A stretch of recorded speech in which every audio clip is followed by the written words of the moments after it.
కొరకు ఏర్పాటు చేయబడినటువంటి యొక్క రక్షణ సువార్త స్వస్థత మహా సభల్లో భాగముగా మొదటి రోజు సభను మనము ప్రారంభించుకుందాము.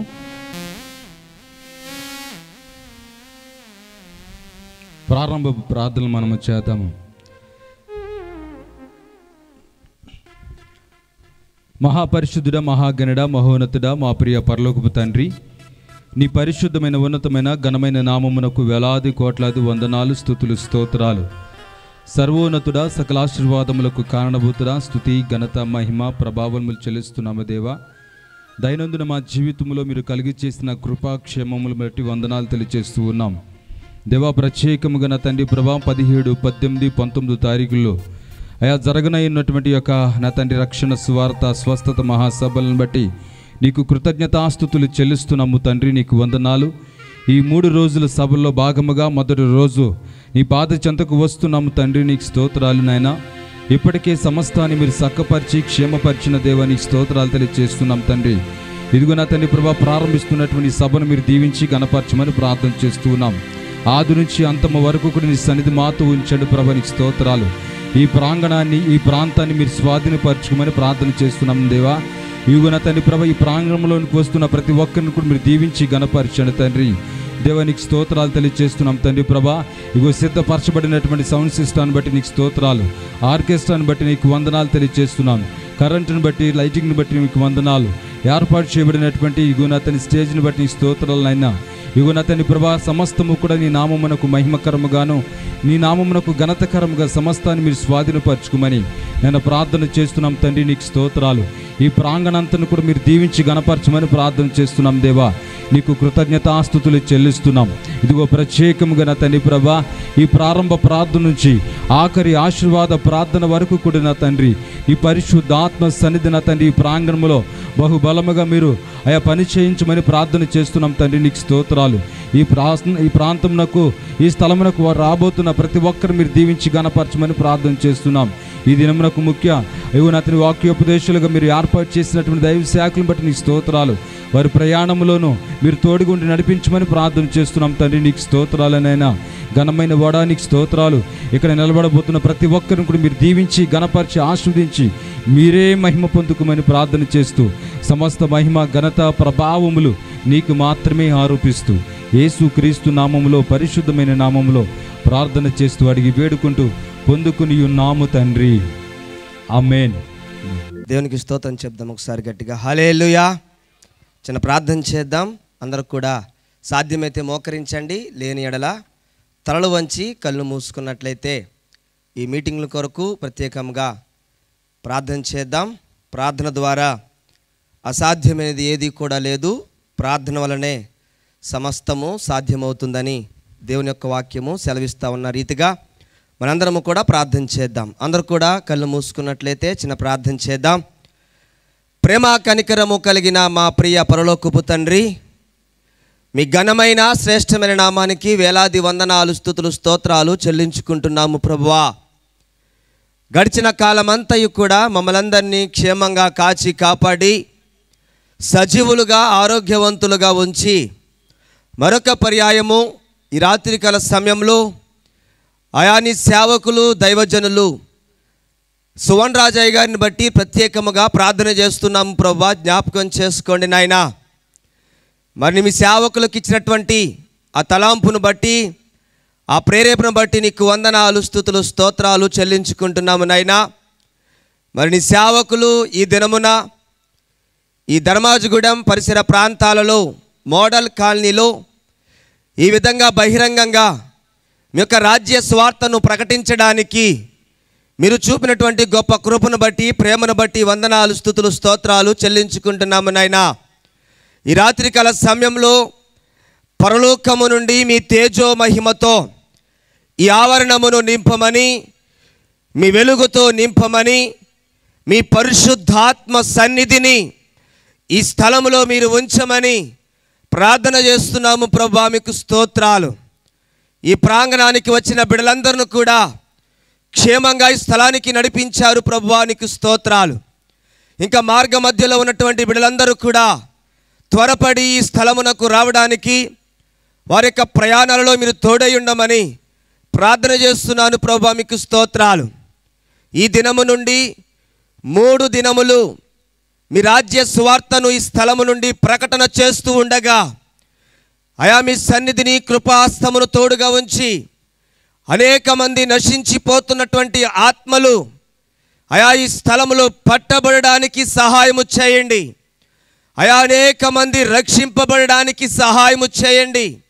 మీ రాకడ అతి సమీపంగా ఉందని మీ వాక్యము సెలవిచ్చిన రీతిగా త్వరపడి ప్రతి ఒక్కరు కూడా నీ రాకడకు సిద్ధపాటు కలిగి ఉండే జీవితాన్ని బిడ్డలకు దయచేయమని ఈ శబ్దాంతరం ద్వారా వింటున్న ప్రతి ఒక్కరు కూడా మీ చిత్తమైతే ఈ స్థలానికి పరుగున ఈ ప్రాంగణానికి రావడానికి సహాయమును దయచేయమని ప్రార్థన చేస్తున్నాను ప్రభువా. నీకు స్తోత్రాలు. ముఖ్యంగా ఇదిగోనైనా నీ సేవకులు అయా సువన్ రాజు గారిని బట్టి ప్రత్యేకంగా ప్రార్థన చేస్తున్నాము ప్రభువా. అయా నీ సేవకులు చేస్తున్నటువంటి పరిచర్యను బట్టి మేము ప్రత్యేకముగా ప్రార్థన చేస్తున్నాము నాయనా. అయా నీ సేవకుల యొక్క పరిచర్యను నజరేయుడైన యేసు నామములో మీరు దీవించబోతున్నందుకు నీకు స్తోత్రాలు. ఈ 3 దినములు అయా మీటింగ్స్లో మీరు మాట్లాడబోతున్నందుకు నీకు వందనాలు. అనేకమైన ఆత్మలను అయా నీ యొద్దకు నడిపించబోతున్నందుకు నీకు స్తోత్రాలు చెల్లించుకుంటున్నాము నాయనా. నీ సేవకుల యొక్క పరిచర్యను మీరు దీవించండి, ఆశీర్వదించండి. ఈ దినమున అయా మీ సందేశాన్ని అందించడానికి సుదీర ప్రాంతము నుండి నీ సేవకులను ఈ స్థలమునకు నడిపించినందుకు నీకు స్తోత్రాలు ప్రభువా. నీ సేవకులు నిలబడి అయా మీ సందేశాన్ని అందిస్తూ ఉండగా అయా ఇదిగోనైనా బలమైనటువంటి అయా మీ హస్తముతో మీ వెలుగుతో మీ సేవకులు నింపి అనేక మంది వర్తమానము ద్వారా పట్టబడడానికి సహాయమును దయచేయమని ప్రార్థన చేస్తున్నాను ప్రభువా. నీకు స్తోత్రాలు. ఇప్పటి వరకు పాడిన పాటల్లో మీరు తోడై ఉన్నారు ప్రభువా.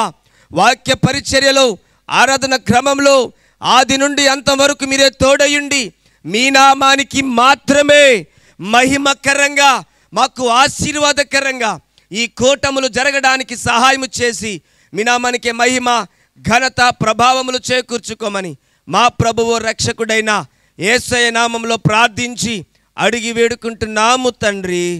ఆమేన్, ఆమేన్. దేవానికి స్తోత్రాలు నాయనా. ఈ రాత్రికాల సమయములో ఈ ప్రాంతంలో జరుగుతున్నటువంటి నాయనా ఈ పరిచర్య నాయనా ఇది నీది ప్రభువా. నీకు స్తోత్రములు. నీ దాసుడు నీ పక్షమున నిలబడి నీ యొక్క జీవము కలిగినటువంటి మాటలను అందిస్తూ ఉన్నప్పుడు నాయనా అనేకుల హృదయాలను మీ వైపు ఆకర్షించుకునండి ప్రభువా. నీకు స్తోత్రాలు. వారి హృదయాలను మీరు తట్టండి ప్రభువా. వారి హృదయాలను నాయన మీ వైపు ఆకర్షించండి తను. నీకు స్తోత్రాలు. నీ దాసుడు నాయన సోనరాజు గారు ఎంతగానో ప్రయాసపడి ఎంతగానో కన్నీటితో వేదనతో అనేక మంది నశించిపోతూ ఉన్నారు. కొంతమందినైనా ప్రభు వైపు ఆకర్షించాలని ఎంతో భారముతో చేస్తున్న ఈ పరిచర్యను నాయన ఈ యొక్క కూటములను మీరు దీవించండి, ఆశీర్వదించండి. పరిశుద్ధాత్ముడా మీ బలమైన అభిషేకముతో మీ బలమైన శక్తితోనైనా మీ దాసుని నింపండి తను. నీకు స్తోత్రాలు. ఈ ప్రాంగణముకు రావాల్సినటువంటి ప్రతి బిడ్డను త్వరపెట్టి మీ ఈ యొక్క స్థలానికి తీసుకుని రమ్మని ప్రార్థన చేస్తూ ఉన్నాం. మార్గమంతట్లో ఉన్న వారందరినీ కూడా త్వరగా మీరు నడిపించండి నాయన. ఈ స్థలమంతా కూడా మీ స్వాధీనంలో ఉంచుకొని నీ నామానికే మహిమ ఘనత కీర్తి ప్రభావములు కలుగజేసుకోమని ఈరోజు నాయన వాక్య పరిచర్య చేయబోతున్న నీ దాసుని బలముగా మీరు వాడుకోమని యేసయ్య శక్తి కలిగిన నామములో ప్రార్థించి అడిగి వేడుకొంచున్నాను మా పరమ తండ్రి. ఆమేన్. ఇప్పుడు వచ్చిన ప్రతి ఒక్కరికి యేసు నామములో వందనాలండి. సుదూర ప్రాంతం నుంచి వచ్చిన ప్రతి ఒక్కరికి యేసుక్రీస్తు నామములో వందనాలు. మరి ఈ సమయంలో మనం అందరం కూడా ఆరాధన చేసుకుందాము. మరి మన మధ్య ఉన్నటువంటి దేవుని దాసులతో పాటు వచ్చినటువంటి సహోదరులు మరి స్టీఫెన్ గారు మన మధ్య ఉన్నారు. మరి ఆరాధనలు మనల్ని నడిపిస్తారు. ఈ సమయాన్ని వారికి ఇస్తున్నాను. దయచేసి అందరూ కూడా లేచి నిలబడదాము. అందరూ కూడా లేచి నిలబడి ఉండగా మనం అందరం కూడా కలిసి ఆరాధన చేద్దాం.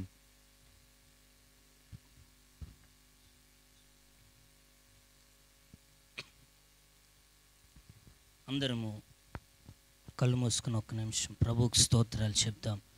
స్తోత్రం, స్తోత్రం, స్తోత్రం, స్తోత్రం, స్తోత్రం, స్తోత్రం, స్తోత్రం. హల్లెలూయ, హల్లెలూయ, హల్లెలూయ, హల్లెలూయ. పరిశుద్ధాత్ముడా నీకు స్తోత్రం, స్తోత్రం, స్తోత్రం, స్తోత్రం, స్తోత్రం, స్తోత్రం, స్తోత్రం, స్తోత్రం, స్తోత్రం. 2 చేతులు దేవుని వైపు చాపి 2 చేతులు దేవుని వైపు చాపి స్తోత్రాలు చెల్లించుదాం. సర్వశక్తి గల దేవునికి కృపా సమృద్ధి కలిగిన దేవునికి, కునుకక కాపాడుచున్న మన నిజమైన రక్షకునికి స్తోత్రాలు చెల్లించుదాం. హల్లెలూయా, హల్లెలూయా, హల్లెలూయా, హల్లెలూయా, హల్లెలూయా, హల్లెలూయా. ప్రభువా నీకు స్తోత్రాలు చెల్లించుచున్నాము తండ్రి. ఈ పరిశుద్ధమైన సమయమునందు అయ్యా మీరు ఏర్పరిచిన ఈ సమయమును బట్టి స్తోత్రాలు చెల్లించుచున్నాము ప్రభువా. నిత్యము దేవదూతల చేత పరిశుద్ధుడు పరిశుద్ధుడని కొనియాడబడుచున్న మా ప్రభువా నీకు స్తోత్రం, స్తోత్రం, స్తోత్రం. ఆ మహామహిమతో అయ్యా యేసయ్య నిండిన నీ మహిమను ప్రభు ఈ స్థలమందు ప్రత్యక్షపరచమని ప్రార్థించుచున్నాం తండ్రి. రాజా నీకు స్తోత్రం, స్తోత్రం, స్తోత్రం, స్తోత్రం, స్తోత్రం, స్తోత్రం. సర్వయుగములలో సజీవుడవు, సరిపోల్చగలనా నీ సామర్థ్యమును, కొనియాడదగినది నీ దివ్య తేజం.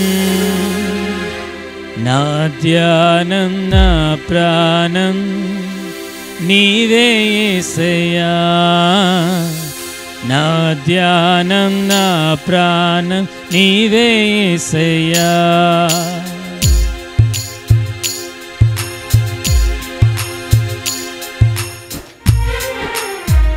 అందరూ చప్పట్లు కొడుతూ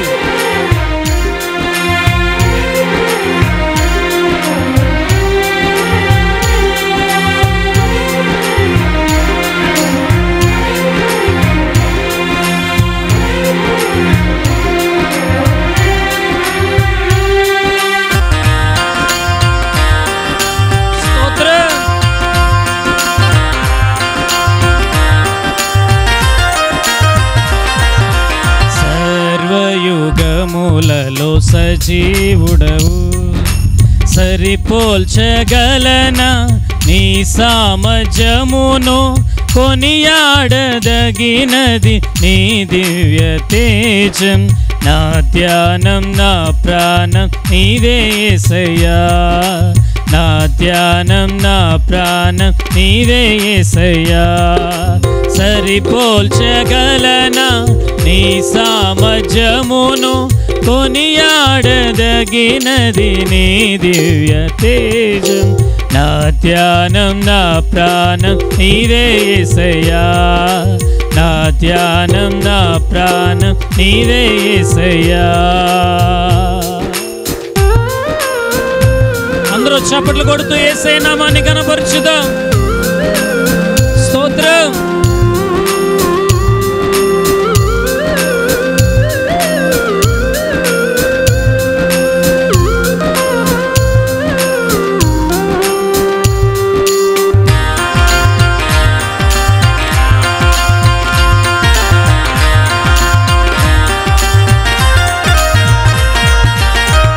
ప్రేమతో ప్రాణమును అర్పించినావు, శ్రమల సంఖ్యలైన శత్రువును కరుణించు వాడవు నీవే.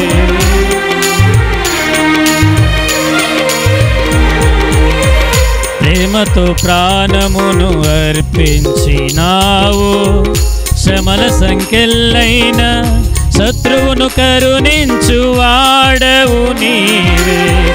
శూరులు నీ ఎదుట వీరులు కారెన్నడు, జగతిని జయించిన జయశీలుడా.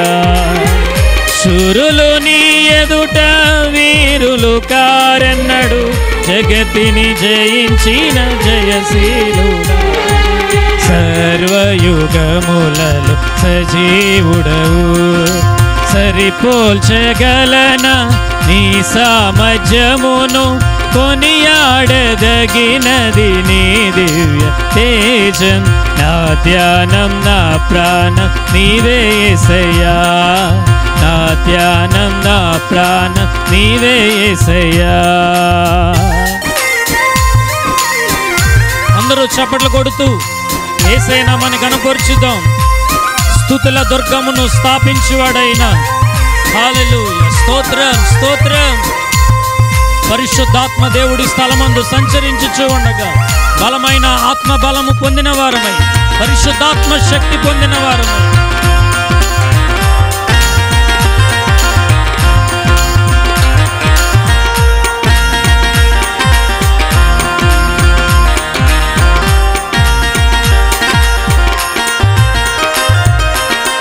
స్తుతులతో దుర్గమును స్థాపించువాడవు, శృంగధ్వనులతో సైన్యము నడిపించువాడవు నీవే.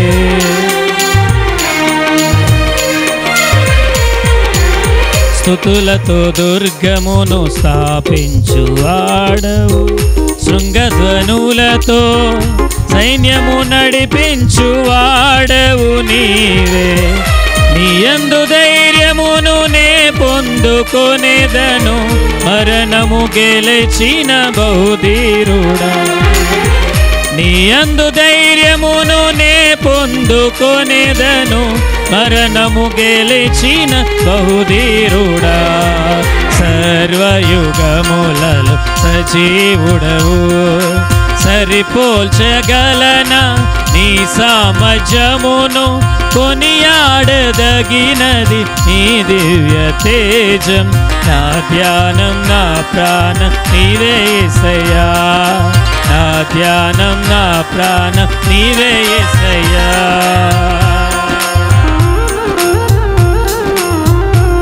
స్తోత్రం స్తోత్రం, దగ్గరగా చప్పట్లు కొడుతూ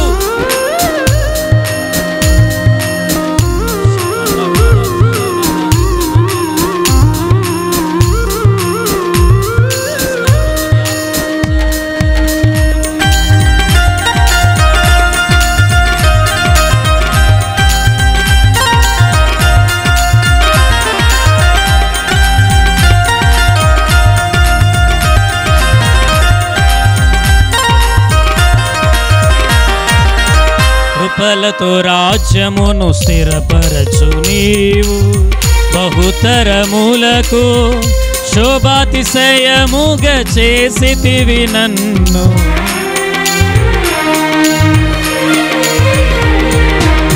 కృపలతో రాజ్యమును స్థిరపరచు నీవు, బహుతరములకు శోభాతిశయముగా చేసితివి నన్ను. నెమ్మది కలిగించే నీ బాహుబలముతో శత్రువు ననచిన బహుశూరుడా. నెమ్మది కలిగించే నీ బాహుబలముతో శత్రువు ననచిన బహుశూరుడా.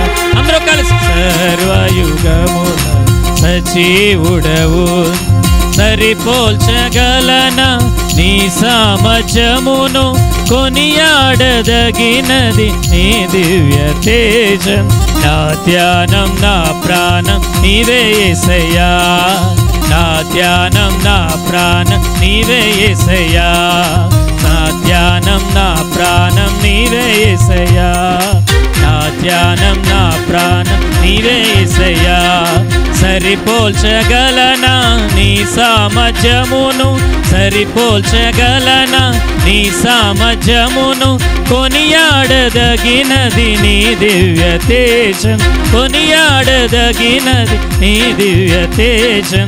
నా ధ్యానం నా ప్రాణం నీవే యేసయ్యా, నా ధ్యానం నా ప్రాణం నీవే యేసయ్యా, నా ధ్యానం నా ప్రాణం నీవే యేసయ్యా, నా ధ్యానం నా ప్రాణం నీవే యేసయ్యా, నా ధ్యానం నా ప్రాణం నీవే యేసయ్యా, నా ధ్యానం నా ప్రాణం నీవే యేసయ్యా, నీవే యేసయ్యా, నీవే యేసయ్యా, నీవే యేసయ్యా, నీవే యేసయ్యా. నా ధ్యానం నా ప్రాణం నీవే యేసయ్యా, నా ధ్యానం నా ప్రాణం నీవే యేసయ్యా, నా ధ్యానం నా ప్రాణం నీవే యేసయ్యా, నా ధ్యానం నా ప్రాణం నీవే యేసయ్యా. సరిపోల్చగలనా నీ సామర్థ్యమును, సరిపోల్చగలనా నీ సామర్థ్యమును, కొనియాడదగినది నీ దివ్య తేజం. నా ధ్యానం నా ప్రాణం నీవే యేసయ్యా, నా ధ్యానం నా ప్రాణం నీవే యేసయ్యా, నీవే యేసయ్యా, నీవే యేసయ్యా, నీవే యేసయ్యా, నీవే యేసయ్యా, నీవే యేసయ్యా, నీవే యేసయ్యా, నీవే యేసయ్యా, నీవే యేసయ్యా, నీవే యేసయ్యా, నీవే యేసయ్యా. నా ధ్యానం నా ప్రాణం నీవే యేసయ్యా, నా ధ్యానం నా ప్రాణం నీవే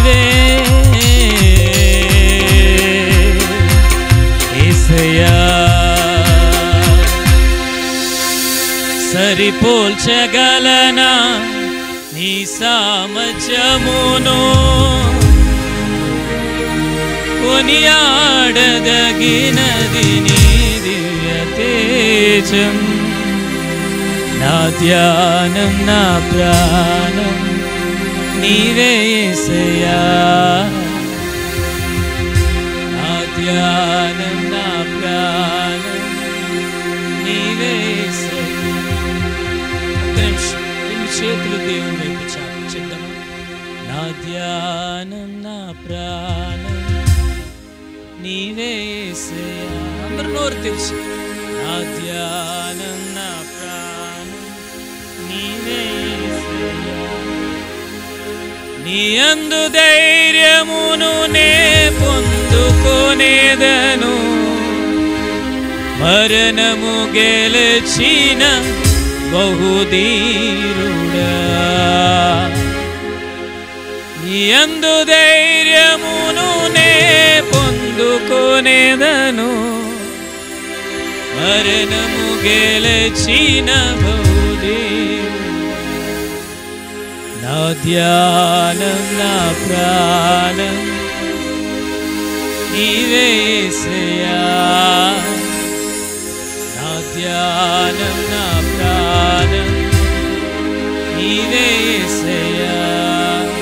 నా ధ్యానం నా ప్రాణం నీవే యేసయ్యా.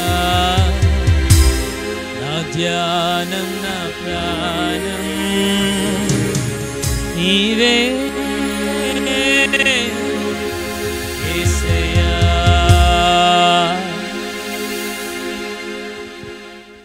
అందరం కూడా ఆ రీతిగా రెండు చేతులు ఆకాశం వైపు ఎత్తి హల్లెలూయా హల్లెలూయా హల్లెలూయా హల్లెలూయా హల్లెలూయా హల్లెలూయా. అందరం కూడా ప్రభు సన్నిధిలో ఈ శ్రేష్టమైనటువంటి సమయంలో ఆయన పాదాలు చెంత ఉన్న మనమందరము కూడా ఈ రాత్రికాల సమయంలో దేవుడు తన దాసులను ఎత్తుపుచ్చుకుని మనందరితో మాట్లాడబోతుండగా ఈ రాత్రి తన దాసుల నోట ఆయన మాట నుంచి మనందరితో మాట్లాడినట్లుగా దేవా ఈ రాత్రి నా తండ్రి ప్రభా నీ వాక్కు చేత నా హృదయాన్ని తాకండి. నా ధ్యానం నా ప్రాణం నీవే యేసయ్యా. హల్లెలూయా హల్లెలూయా హల్లెలూయా హల్లెలూయా. పరిశుద్ధాత్మ దేవునికి స్తోత్రాలు స్తోత్రాలు స్తోత్రాలు. శ్రేష్టమైన సమయంలో నా తండ్రి ప్రభా ఆరాధనలో నీ పాదాలు చెంతకొచ్చున్నా మా మనవులన్నీ కూడా ఆలకించుకోవడానికి స్తోత్రాలయ్యా. మా తండ్రిగా మీరున్నారు, నీ బిడ్డలముగా మేమున్నాము. మా మంచి తండ్రి ఈ రాత్రి కాల సమయంలో మీరు మాతో మాట్లాడమని క్షేమకరముగా తండ్రి నీ దాసులను మమ్మించుకుని మీరు నడిపించిన విధానాన్ని బట్టి నీకు స్తోత్రాలు ప్రభువా. ఈ సమయాన్ని పరిపూర్ణంగా నువ్వు స్వాధీనపరుచుకున్న విధానాన్ని బట్టి నీకు స్తోత్రాలు దేవా. నీకు వందనాలు నాయనా, నీకు స్తోత్రాలు. ఇక్కడ కూడి వచ్చిన ప్రతి వారితో మీరు మాట్లాడండి, వారికి కావలసిన ఆత్మీయ ఆహారం మీరు అందించండి. దేవునికి స్తోత్రాలు. సమస్త మహిమ ఘనత ప్రభావములు నీకు మాత్రమే ఆరోపిస్తూ యేసు క్రీస్తు నామములో పరిశుద్ధమైన నామములో ప్రార్థన చేస్తూ అడిగి వేడుకుంటూ పొందుకుని ఉన్నాము తండ్రి, ఆమేన్. అందరం కూడా కూర్చుందాం, అందరం కూడా దయచేసి. Thank you lord. మరి మంచిది ప్రియులారా, చక్కగా ఆరాధనలు నడిపించినటువంటి దాసులకు ప్రత్యేకమైన వందనాలు తెలియపరుస్తున్నాను. మరి మంచిది కూడి వచ్చినటువంటి దేవుని బిడ్డలందరికీ కూడా వందనాలండి.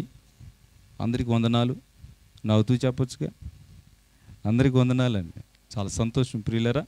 మరి అనుకున్న రీతిగా, తెలియపరిచిన రీతిగా, ప్రార్థించిన రీతిగా దేవుని యొక్క అత్యంత మహాకృపలో 17, 18, 19 తారీఖులు మరి రక్షణ సువార్త స్వస్థత మహాసభలు మరి ప్రాంతంలో ఏర్పాటు చేయాలని మరి ప్రార్థన చేస్తున్నప్పుడు దేవుడు కలిగి చేసిన ప్రేరేపణ బట్టి దేవుడు చక్కటి సమయములను, చక్కటి దాసులను, దేవుని దాసులను దేవుడు నిర్ణయించున్నాడు. స్తోత్రం కలుగును గాక.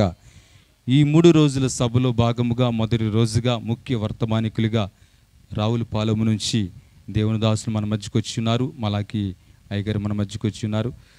ఇది రెండవసారి మన మధ్యకు దాసులు రావటం, మరలా మన మధ్యకు రావడం అనేది దేవుని సన్నిధిలో ఎంతగానో దేవుని స్తుతిస్తున్నాను. వారికి ప్రత్యేకమైన వందనాలు తెలియపరుస్తున్నాను. హల్లెలూయా. అలాగే సుదూర ప్రాంతం నుంచి దేవుని సేవకులు వచ్చారండి. మీకు అందరికీ కూడా వందనాలు తెలియజేస్తున్నాను. సేవకులందరికీ కూడా వందనాలు. మరి ఆలస్యం చేయక మరి ఈ దినమునకు ముఖ్య వర్తమానికులుగా మన మధ్య ఉన్నటువంటి దేవుని దాసులు మలాకి అయ్యగారు మన మధ్య ఉన్నారు. వారిని ప్రేమపూర్వకంగా మరి ఈ స్థలమునకు స్టేజ్ మీదకి ఆహ్వానిస్తున్నాను. దేవునికి మహిమ చెల్లిస్తూ అందరము కూడా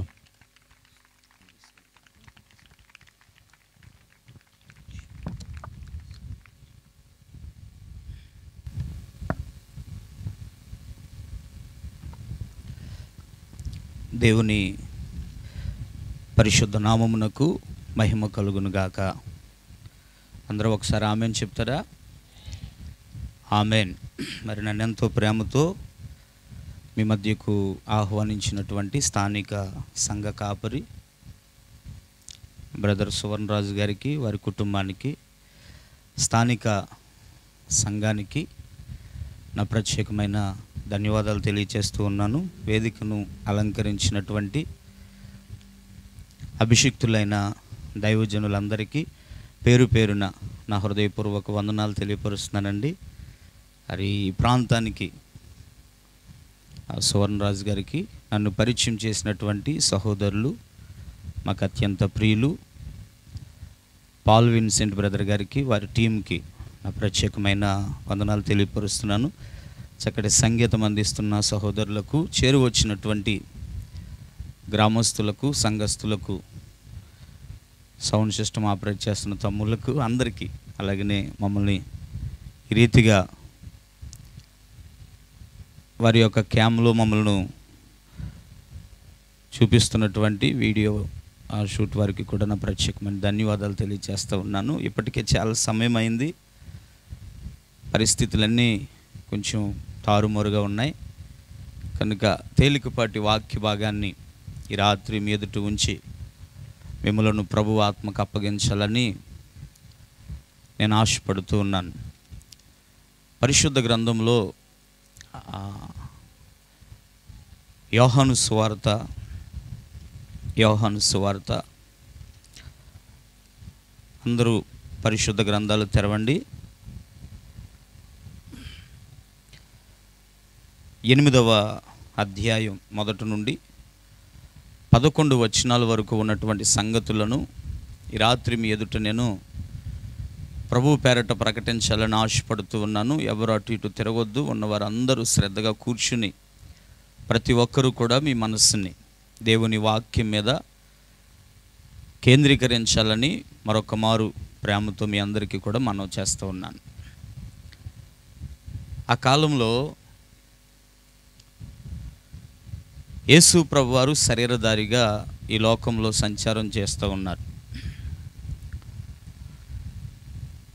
ఆయన శరీరాన్ని దాల్చుకుని సజీవునిగా భూమి మీద సంచారం చేస్తూ ఉన్న కాలంలో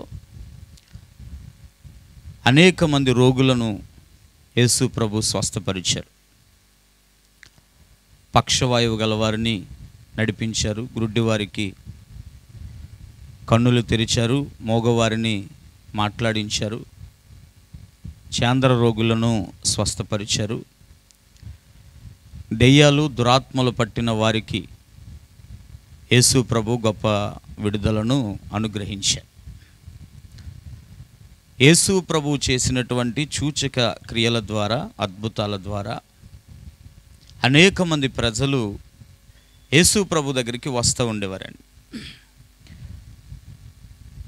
వారిలో చాలామంది ప్రజలు, చాలా రకాల ప్రజలు ఉన్నారు. కొందరు ఆహారం కొరకు వస్తే, కొందరు స్వస్థత కొరకు వచ్చారు, మరికొందరు ఆయన బోధ వినడానికి వచ్చారు, మరికొంతమంది ఆయన ఎలా ఉన్నారో చూడాలని వచ్చారు, మరికొంతమంది వారే కాకుండా వారి గృహాల దగ్గర రోగాలతో పడున్న వారిని, తెగుళ్ళతో పడున్న వారిని, వారి వీధుల్లో బలహీనతలతో పడున్న వారిని మంచాల మీద సహితం మోసుకుని ప్రభు దగ్గరికి వచ్చేవారు. వారి నమ్మకం ఏమిటనంటే యేసు ప్రభు దగ్గరికి వెళితే ఆయన వీరిని బాగు చేస్తాడు. చచ్చిన వారినైనా లేపగల సమర్థుడు గనక కుంటివారిని నడిపించగలడు, రోగులను స్వస్థపరచగలడని ఆ ప్రాంతాల్లో ఆ వీధుల్లో ఉన్నటువంటి ఆ రోగగ్రస్తులందరినీ మంచాల మీద మోసుకుని యేసు ప్రభు దగ్గరికి తీసుకొస్తూ ఉండేవారు. అలా విశ్వాసముతో వచ్చిన ప్రతి ఒక్కరిని యేసు ప్రభు వారు బాగు చేసినట్లుగా పరిశుద్ధ గ్రంథంలో మనకి చాలా తేటగా వ్రాయబడింది. అంటే దాని అర్థం ఏమిటని అడిగితే, ప్రభు దగ్గరికి నువ్వు చూడడానికి వచ్చినా, నీ అవసరత కొరకు వచ్చినా, ఆహారం కొరకు వచ్చినా, ప్రభు దగ్గరికి నువ్వు ఏ పరిస్థితుల్లో వచ్చినా ప్రభు నిన్నేమాత్రము త్రోసివేసే దేవుడు కాడు. ఆయన తనను ఆశ్రయించి వారందరినీ చేర్చుకునేటువంటి మంచి దేవుడు. కొంతమందికి ఇష్టం లేకపోయినా ఇంట్లో వారు బలవంతంగా పంపించారు, అందుకే వారిని మోసుకురావాల్సి వచ్చింది. వచ్చేటప్పుడు మోసుకొని వచ్చినా వెళ్ళేటప్పుడు మంచాలు ఎత్తుకుని పరుపులు ఎత్తుకుని వారు పరుగులు పెట్టినట్లుగా గ్రంథంలో చక్కగా వ్రాయబడింది. అలాంటి ఒక సంఘటన 8వ అధ్యాయంలో వ్రాయబడింది. యేసు ప్రభు దగ్గరకు వచ్చేవారు అందరూ బాగుపడాలని వస్తుంటే, యేసు ప్రభు దగ్గరకు వచ్చేవారందరూ జీవితాలు సరిచేయబడి సమాధానముతో నింపబడి వెళుతుంటే, ఆ రోజున యేసు ప్రభు దగ్గరకు వచ్చినటువంటి వారు ఆరోగ్యము కొరకు కానీ సమాధానము కొరకు కానీ రాలేదు. వారు ప్రభువుని ఒక విషయములో నిలదీయడానికి వచ్చారు, శోధించడానికి వచ్చారు. వీళ్ళ బాగుపడాలని వచ్చిన గుంపు కాదు, ఆయనను బాధ పెట్టాలని వచ్చిన గుంపు. వీళ్ళ జీవితాలను సరిచేసుకోవాలని వచ్చిన గుంపు కాదు, ఆయనలో ఏ తప్పులు ఉన్నాయో పట్టుకోవాలని వచ్చిన గుంపు. ఆ రోజున వలివల కొండ దగ్గర ప్రార్థన ముగించుకుని ప్రభువు దేవాలయంలోనికి వచ్చారు. అనేక మంది ప్రజలు దేవాలయంలో ఆయన దగ్గర కూర్చుని ఆయన బోధ వినుచుండిరి అని వ్రాయబడింది. యేసయ్య పాదాల దగ్గర కూర్చుంటే ఆయన మాట్లాడుతున్నారు, అనేక మంది ఆయన వాక్యం వింటున్నారు. ఆయన వాక్యం వినేవారి సంఖ్య రోజు రోజుకి పెరిగిపోతూ ఉంది. వేల కొలది ప్రజలు ఆయన మాటలు విని రోజులు మర్చిపోయారు, ఆకలిని మర్చిపోయారు, దాహాన్ని మర్చిపోయారు, ఇళ్లను మర్చిపోయారు, ప్రాంతాలని మర్చిపోయారు. ఆయన మాటల యొక్క మాధుర్యము వలన అనేక మంది ప్రజలు ఆదరింపబడుతున్న ఆ సమయంలో యేసు ప్రభు వారి దగ్గరికి ఒక గుంపు వచ్చారండి. ఆ గుంపు గురించి ఇక్కడ వ్రాయబడింది. ఈ రాత్రి అందులో నుండి మీకు ఒక 5 విషయాలు చిన్నగా పరిచయం చేసి నేను వాక్యాన్ని ముగించే ప్రయత్నం చేస్తాను. వచ్చినటువంటి వారు ఒక యవనస్తురాలు అనుకోవాలి, అలాంటి ఒక ఆమెను తీసుకుని వచ్చారు. వచ్చినటువంటి ఆమె శరీరం అంతా రక్తసిక్తం అయిపోయింది. అప్పటికే రాళ్ళ దెబ్బల వలన దేహమంతా గాయమైపోయి శరీరం అంతా చిందరవందరైపోయి ఎక్కడ చూసినా రాతి దెబ్బలకు తగిలిన గాయాలతో నెత్తురోడుతున్న శరీరముతో నిస్సహాయురాలుగా ఒక ఆమె ప్రభు దగ్గర ఓ ప్రక్కకు వచ్చింది. ఆమెను చంపాలని ఒక గుంపు జనం రాళ్ళు చేతల పట్టుకుని యేసు ప్రభు దగ్గర ఆమెను నిలబెట్టి వారు ఎదురు చూస్తూ ఉన్నారు. అక్కడ జరుగుతున్న పరిస్థితులు అలా మనకి కనిపిస్తూ ఉన్నాయి. ఈ వాక్యం మీరు అనేక మార్లు చదివి ఉండొచ్చు, అనేక మార్లు విని ఉండొచ్చు. కానీ రాత్రి పరిశుద్ధాత్మ దేవుడు తప్పక ఈ వాక్యము ద్వారా నీ హృదయాన్ని దర్శించబోతున్నారు. తప్పక నీ బ్రతుకుని రాత్రి దేవుడు కదిలించబోతున్నాడు. తప్పక ఈ వాక్యము ద్వారా ప్రభు నీ జీవితంలో ఒక నూతన కార్యాన్ని రాత్రి ప్రారంభించబోతున్నాడు. హల్లెలూయా, గట్టిగా చెబుదాం హల్లెలూయా. నిస్సహాయురాలుగా పడి ఉన్న ఒక స్త్రీ ఒక ప్రక్కనుంది. రాళ్ళు తీసుకుని ఆమెను కొట్టి చంపేయాలి అనే కసితో నిలబడిన ఒక గుంపు మరొక ప్రక్కనుంది. ఈ చివరగా యేసు ప్రభువారు అక్కడ నిలబడి ఉన్నారు. ఈ మూడు గుంపుల మధ్యన ఈ సంఘటన జరుగుతుంది. అది ఇక్కడ వ్రాయబడింది. వచ్చినటువంటి వారందరూ సామాన్యమైన వ్యక్తులు కారు. వారు యోధా సంబంధమైనటువంటి మతమును ఆచరించుటలో చాలా నిష్ట కలిగినటువంటి వ్యక్తులు. వారికి ఒక మతం ఉంది. ఆ మతానికి కొన్ని ఆచారాలు ఉన్నాయి.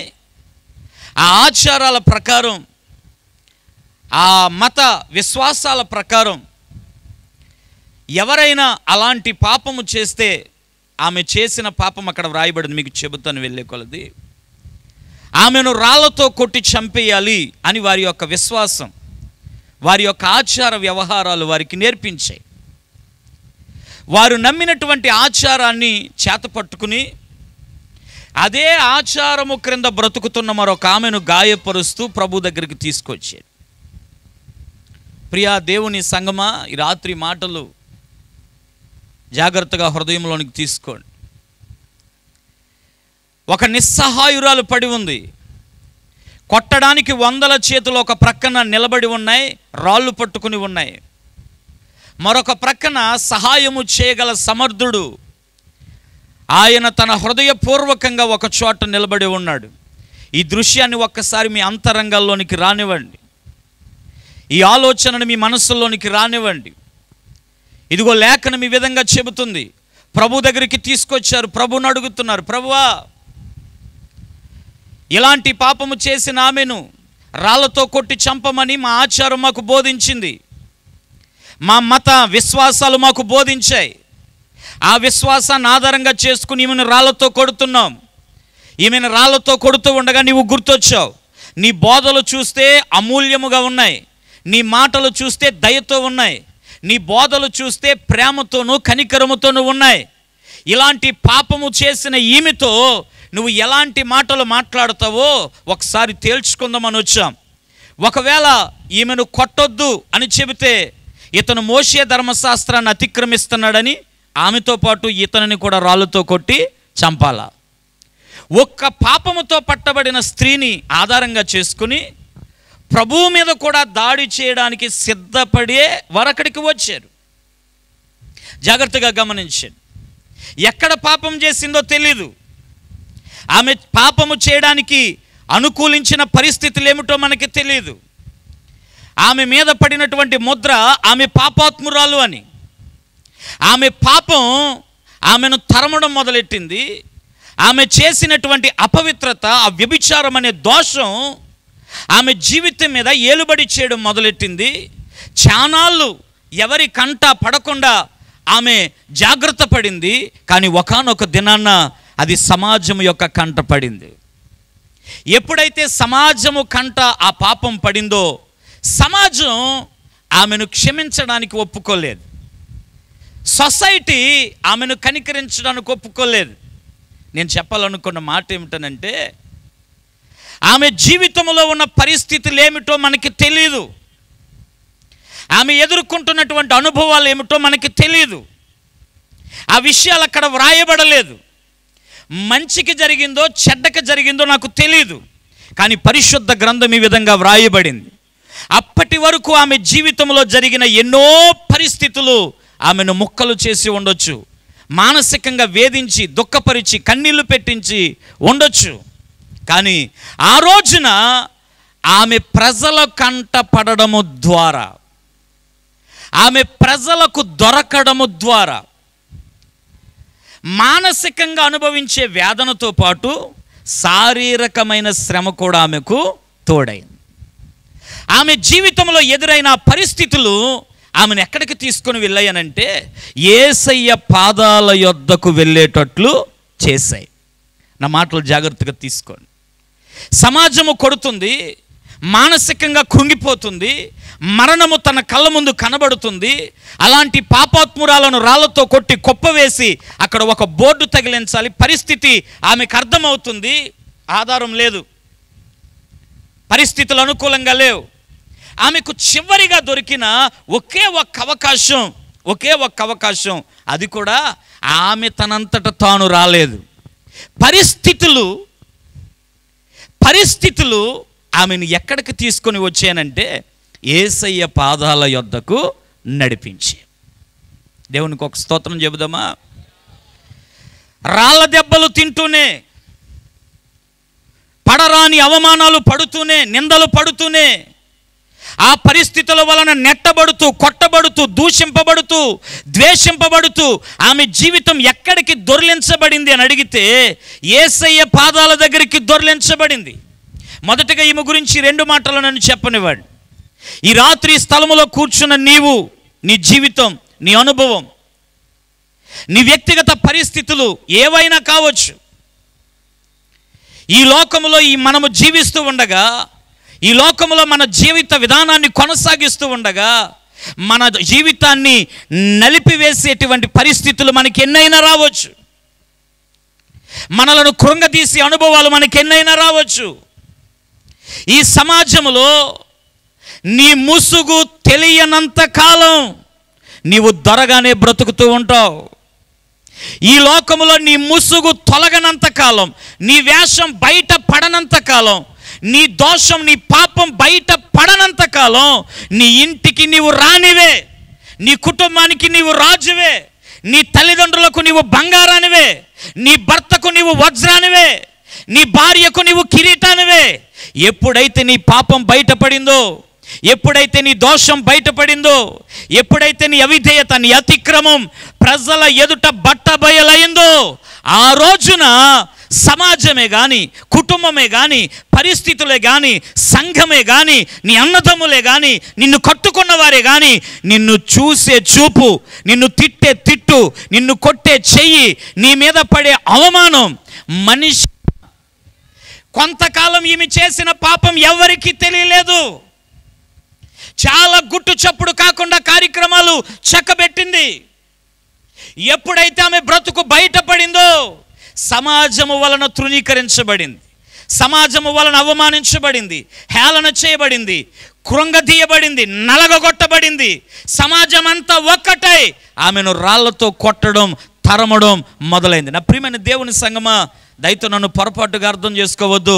జాగ్రత్తగా ఈ వాక్యాన్ని మనం ఈ రాత్రి గమనించుదాం.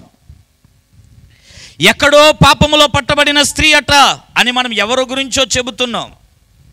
ఈ రాత్రి ఒక్కసారి మన జీవితాలను తెరిచి చూస్తే,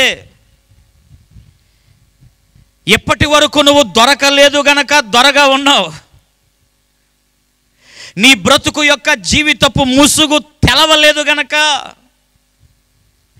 నీవు చేస్తున్న కవరింగో, లేకపోతే నీకున్న జ్ఞానమో, నీకున్న తెలివితేటలో, నీకున్నటువంటి చాతుర్యమో, నీకున్నటువంటి అవగాహన ఎవ్వరికి తెలియకుండగా, ఎవరికి కనబడకుండా, గుట్టు చప్పుడు కాకుండా ఆ పాపపు ముసుగులో, ఆ పాపపు చీకటిలో, ఆ పాపాంధకారంలో, ఆ నాశనకరమైన ఉచ్చులో నువ్వు బ్రతుకుతూ వచ్చావు.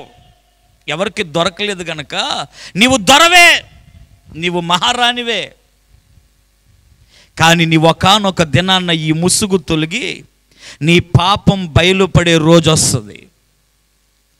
ఎవరికి కనబడకుండా నీవు చేస్తున్న పనులన్నీ ప్రత్యక్షపరచబడే ఒక రోజు వస్తుంది. ఆమెకు అలాంటి రోజు వచ్చినప్పుడు సమాజం ఆమెను నాశనం చేయడానికి సిద్ధపడింది.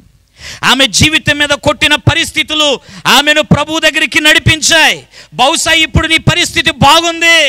మీకు అర్థమవడానికి ఒక విషయం చెబుతాను. మేము నివసిస్తున్న రావులపాలెం పట్టణంలో ఒక సహోదరి ప్రార్థనకు వస్తూ ఉండేది.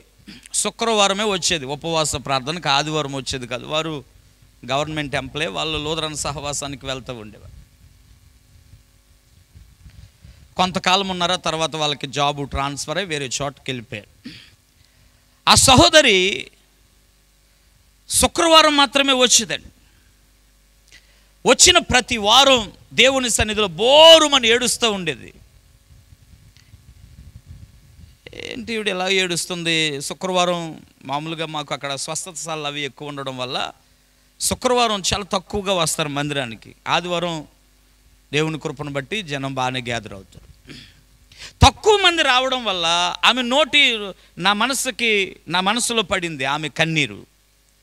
1-2 వారాలు చూసిన తర్వాత మా పాస్టర్ గారితో చెప్పానమ్మా, ఎందుకు ఏడుస్తుంది ఆవిడ పరిస్థితి ఏంటో, ఆవిడ సమస్య ఏంటో కాస్త కూర్చుని మాట్లాడు, మనం చేయగలిగింది ఏదన్నా ఉంటే కాస్త హెల్ప్ చేద్దాం, ఒకసారి మాట్లాడని మా పాస్టర్ గారికి చెబితే మా పాస్టర్ గారు ప్రక్కన కూర్చుని, అమ్మాయి ఏంటి మీ పరిస్థితులు ఏంటి, మీ కుటుంబ పరిస్థితులు ఏంటి, ఎందుకమ్మా గత 3 వారాలుగా బోరుని ఏడుస్తూనే ఉన్నావు, ఏమైంది నీ జీవితానికి అని ఆ సహోదరిని నిలదీయడం జరిగింది. అది అడగడం జరిగింది. మాట్లాడుతూ చాలాసేపు చెప్పడానికి ఇష్టపడలేదు. ఆ తర్వాత మెల్లగా మనసు విప్పి మాట్లాడింది. లేదండి సిస్టర్ గారు, లేదండి అమ్మగారు, మాది వేరే ఊరండి, ఈ ఊరికి మా నాన్నగారికి ట్రాన్స్ఫర్ అయితే ఇక్కడికి వచ్చాము, ప్రార్థనకి వేరొక చోటకు మేము పోతున్నాము, అయితే నేను డిగ్రీ జాయిన్ అయ్యానండి. ఆ డిగ్రీ జాయిన్ అయిన తర్వాత ఫస్ట్ ఇయర్ అంతా బాగా చదువుకున్నాను, నేను బాగా చదువుతానండి, మా ఇంట్లో వాళ్ళకి నేనంటే బాగా నమ్మకం. ఫస్ట్ ఇయర్ అయిన తర్వాత సెకండ్ ఇయర్లోకి వచ్చేసరికి నా జీవితంలో ఒక ఎదురు దెబ్బ తగిలింది. ఒక అతను ఇంకా అస్తమాను నా వెనక పడుతూ ఉండేవాడు. ఇక ఈ కాలానికి ఉన్న పరిస్థితులు ఏంటో అలాగే, నువ్వంటే నాకు ఇష్టం, నువ్వు లేకపోతే కష్టం అంట. ఆమె వెనకాలే తిరుగుతూ ఉండేవాడు. ఆమె చాలా రోజులు ఒప్పుకోలేదు. నాకు ఇలాంటివి కుదరదు, మేము ప్రభువులో ఉన్నాం, మా కుటుంబం అంతా ప్రభువులో ఉందని ఒప్పుకోలేదు ఆమె. అయితే వాడు తెలివైనోడు. కొంతమంది చదువుల్లో మొద్దులే కానీ ఇలాంటి విషయంలో బాగుపడడానికి ఉపయోగించరు. కొంతమంది తెలివితేటలు ఎలా చెడిపోవాలో దానికి ఉపయోగిస్తారు, ఎలా పరువు పోగొట్టుకోవాలో దానికి ఉపయోగిస్తారు. వాళ్ళ తెలివితేటలన్నీ పక్క వాళ్ళనన్నా కోల్చడానికి ఉపయోగపరుచుకుంటారు, వీళ్ళ జీవితాన్ని నేను తగలబెట్టుకోవడానికి ఇష్టపడతారు. వాడు ఏం చేశాడంటే డైరెక్ట్గా వెళితే ఈ అమ్మాయి నాకు ఓకే చేయట్లేదని అమ్మాయి ఫ్రెండ్స్ ద్వారా గిఫ్ట్లు పంపి, చాక్లెట్లు పంపి, మొత్తం మీద అలా ఇలా ఏదో చేసి అమ్మాయికి ఉన్న ప్రాణ స్నేహితురాల ద్వారా ఈ అమ్మాయిని ట్రాప్ చేశాడు. ఒక రోజున ఇద్దరు కలిసి బండి మీద వస్తూ ఉంటే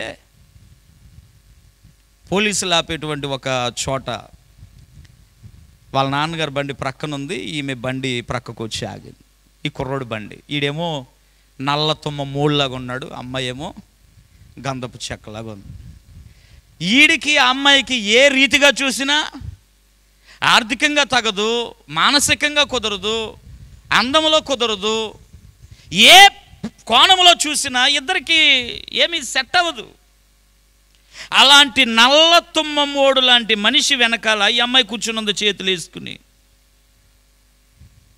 కరెక్ట్గా బండి వెళ్ళి ప్రక్కన ఆగింది. ఆ టైంలో మా నాన్నగారు ఉంటారని ఆమె అనుకోలేదు. ప్రక్క బండి వాళ్ళ నాన్నగారిది. ప్రక్కకి తిరిగి చూశాడు వాళ్ళ నాన్న.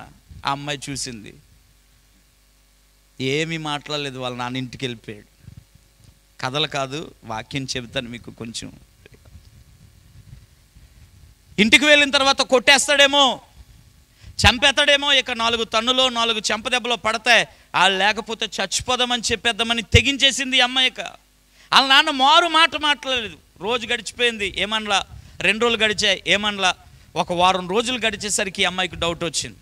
అమ్మ, నాన్న ఏంటి నాతో మాట్లాడట్లేదు, నేను కనబడుతుంటే పక్క వెళ్ళిపోతున్నాడు, అసలు నా ముఖం చూడట్లేదు, నా గదిలోకి రావట్లేదు, తల్లిగా అంటూ వచ్చి కూడా రావట్లేదు, ఏంటి మన డాడీ అలా, ఏంటి తప్పు ఎవరు చేశారు?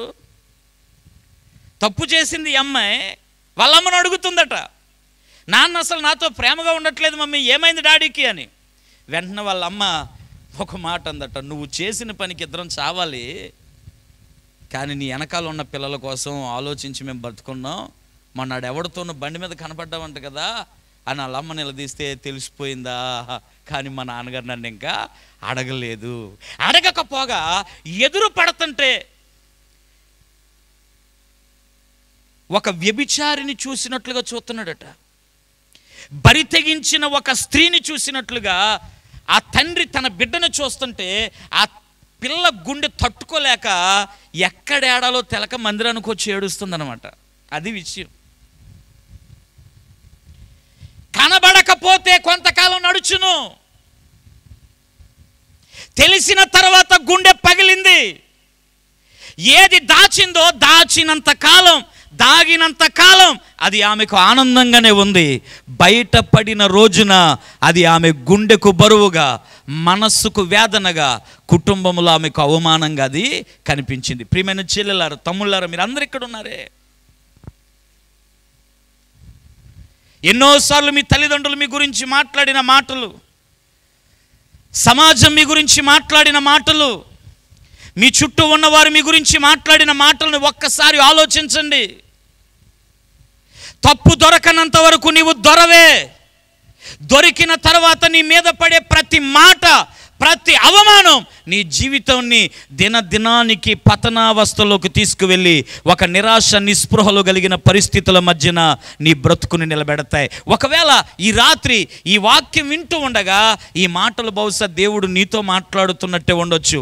ఈమె జీవితంలో ఎదురైన పరిస్థితులు ఈమెను మరణం వైపుగా తీసుకువెళ్తా ఉన్నాయి. కొద్ది క్షణాల్లో రాళ్లతో కొట్టి చంపి కుప్ప వేసేస్తారు.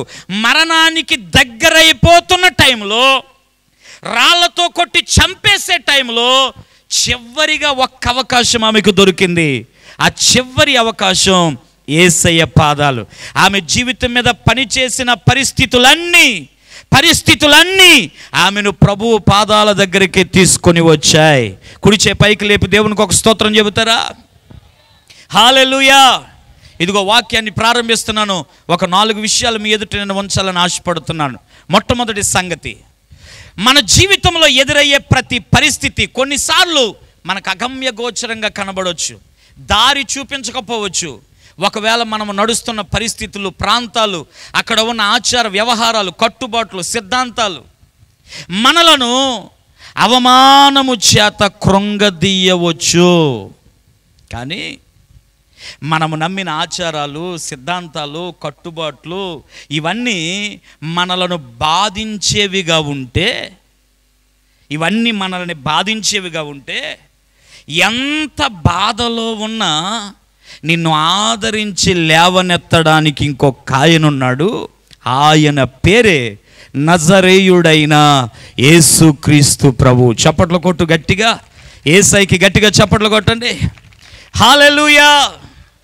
ఆమె పరిస్థితులు ఆమెను తరమగా ఆమె ప్రభు దగ్గరికి వచ్చింది. ఈ రాత్రి నీ పరిస్థితులు నిన్ను తరుముతుండొచ్చు.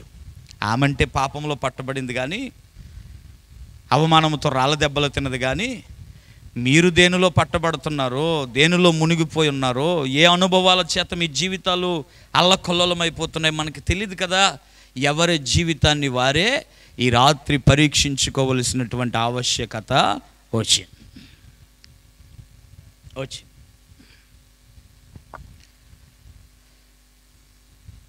యేసు ప్రభు వారి దగ్గరికి వచ్చింది. ఆ ప్రక్కనున్న వాళ్ళు అంటున్నారు, మా ఆచారం ఈమెను చంపేమన్నది, ఏం చేయమంటావు? మనిషి ప్రాణము కన్నా మరి కొంతమంది వారి ఆచారాలు, కట్టుబాట్లు, సాంప్రదాయాలకే పెద్ద పీట వేస్తారు. మరి వాటిల్లో వీళ్ళకి వచ్చే వచ్చుబడి ఏమిటో, కలుగుబడి ఏంటో మనకి తెలియదు. కానీ ప్రాణము కన్నా ఆచారానికే విలువ ఎక్కువ ఈ లోకానికి. ప్రాణము కన్నా సిద్ధాంతాలకే విలువ ఎక్కువ. ప్రాణము కన్నా కట్టుబాట్లకే విలువ ఎక్కువ. ప్రాణము కన్నా కుటుంబ పరువు ప్రతిష్టతలకే సమాజం అధిక ప్రాధాన్యతనిస్తుంది. వాళ్ళ ఆచారం చెప్పిందట, పాపము చేస్తే చావాలి అని. ఈ ఆచారము క్రిందే సొసైటీ అంతా బ్రతుకుతుంది. సమాజం అంతా ఈ పద్ధతిలోనే బ్రతుకుతుంది. ఏ తండ్రి అయినా తన బిడ్డ పాపం చేస్తే నా కడుపును పుట్టినా చచ్చినా ఒకటే అంటుంది సమాజం. పుట్టేకనంటే నువ్వు పురుట్లోనే పోయి ఉంటే బాగుండంటుంది తల్లి. నువ్వు పుట్టకపోతే బాగుండంటుంది. నీ వల్ల నా పరువు పోతుందిరా, నీ వల్ల మా విలువ పోతుందిరా, నీ వల్ల మా పరిస్థితులు అవమానకరంగా మారుతున్నాయి, నీవు బ్రతికినా ఒకటే. చెప్పాలి, చచ్చినా ఒకటే అంటుంది సమాజం. ఎందుకంటే వారు నమ్మిన ఆచారాలు మనిషిని మరణం వైపుకు నడిపిస్తున్నాయి, నాశనం వైపుకు నడిపిస్తున్నాయి, నిరాశ నిస్పృహల వైపుకు నడిపిస్తున్నాయి. నా ప్రియమైన దేవుని సంగమా, ఈ ప్రపంచంలో ఉన్న ప్రతి ఆచారం మనిషి తప్పు చేస్తే శిక్ష విధించమనే చెప్పింది. ఈ లోకంలో ఉన్న ప్రతి సిద్ధాంతం, ప్రతి నమ్మకం, ప్రతి విధమైనటువంటి కట్టుబాట్లు తప్పు చేస్తే శిక్ష పడాలి అని ఒక స్థిరమైన ఆలోచనకు వచ్చింది. కానీ ఒకే ఒక్క ఆయన ఎంత తప్పు చేసినా, ఎంత పాపము చేసినా ఆ పాపిని క్షమించి నూతన జీవాన్ని ఇవ్వగలను అని నిలబడినది ఒకే ఒక్కరు. ఆయనే నజరేయుడైన యేసుక్రీస్తు ప్రభువుల వారు. ఆయన దగ్గరికి వస్తే మరొక అవకాశం, ఆయన దగ్గరికి వస్తే మరొక జీవితం, ఆయన దగ్గరికి వస్తే నీ బ్రతుకునకు మరొక మలుపు ప్రారంభమవుతుంది. యేసయ్యకి చప్పట్లు కొట్టి గట్టిగా స్తోత్రం చేయండి, గట్టిగా కొట్టాల. హల్లెలూయా. నీ తప్పులను తీయలేని ఆచారాలతో నీకు సంబంధం ఏమిటి? నీ పొరపాట్లు సరిచేయలేని సిద్ధాంతాలతో, కట్టుబాట్లతో నీకు పనేమిటి? నీ బ్రతుకును సరిదిద్ది క్రమమైన మార్గంలో నడపలేని ఆచారం నీకెందుకు? నీ జీవితాన్ని క్రమపరిచి నీకు క్రమశిక్షణనివ్వని కట్టుబాట్లు నీకెందుకు? సమాజంలో నైతిక విలువలను నీలో పెంచలేని ఆచార వ్యవహారాలు నీకెందుకు? ఈనాడు సమాజం వీటికే పెద్దపీట వేసిందే, కానీ నా యేసు వాటిని ప్రక్కకి నెట్టాడు. ఆయన మరొక క్రొత్త లక్షణాన్ని ప్రజలకు చూపించాడు. క్షమాపణ ద్వారా బ్రతుకులు మార్చుట, క్షమాపణ ద్వారా జీవితాలను మార్చుట నా యేసయ్య ఈ లోకంలో ప్రారంభించాడు. స్తోత్రం కలుగునుగాక. హల్లెలూయా, హల్లెలూయా. యేసు ప్రభు దగ్గరికి వచ్చారండి. రాళ్ళతో కొట్టి చంపేస్తాం, చంపేసేయండి. యేసుప్రభు వారు కూడా పెద్ద విషయాలు ఏం చెప్పలేదు అక్కడ. తప్పేముంది? మీ ఆచార ప్రకారం రాళ్ళతో కొట్టి చంపేయాలి కనుక చంపేసేయండి అని అన్నాడు ఆయన. వెంటనే వారందరూ రాళ్ళు తీసి కొట్టడానికి సిద్ధపడిపోయారండి. ఈ లోపల యేసుప్రభువే ఆయన నేల మీదకి ఇలా వ్రొంగి విరేలితో నేల మీద ఏవో రాస్తున్నాడట. ఏమి రాశారో చెప్పలేదు అక్కడ. ఆయన వ్రొంగి నేల మీద ఏవో వ్రాయుచుండెను. అక్కడ వ్రాయబడిన మాటల ఆయన తన వ్రేలితో ఏవో. యేసు ప్రభువారు వ్రేలిని ఉపయోగించి వ్రాసిన పాటలు మూడు చోట్ల మనకి కనబడతాయి ప్రాముఖ్యంగా. ఇంకా చాలా చోట్ల ఉన్నా 3 చోట్ల ప్రాముఖ్యంగా కనపడతాయి. ఒకటి, సీనాయి పర్వతం మీద 10 ఆజ్ఞలు గల పలక మీద దేవుడు తన చేవ్రాత వ్రాసాడు. ఒకటి, వాటినే ఆజ్ఞలు అని పిలుస్తాం. ఆజ్ఞలు అని. రాళ్ళతో కొట్టడానికి అందరూ అక్కడ సిద్ధపడి ఉండగా ఈయన నేల మీద రాస్తూ ఉన్నాడు. ఏమో ఆయన ఆజ్ఞలే రాస్తూ ఉండొచ్చు, 10 ఆజ్ఞలు రాస్తూ ఉండొచ్చు. గ్రంథం ఏమని చెప్పింది? ఆజ్ఞను అతిక్రమించుటయే పాపం. ఆజ్ఞను అతిక్రమించుటే పాపం.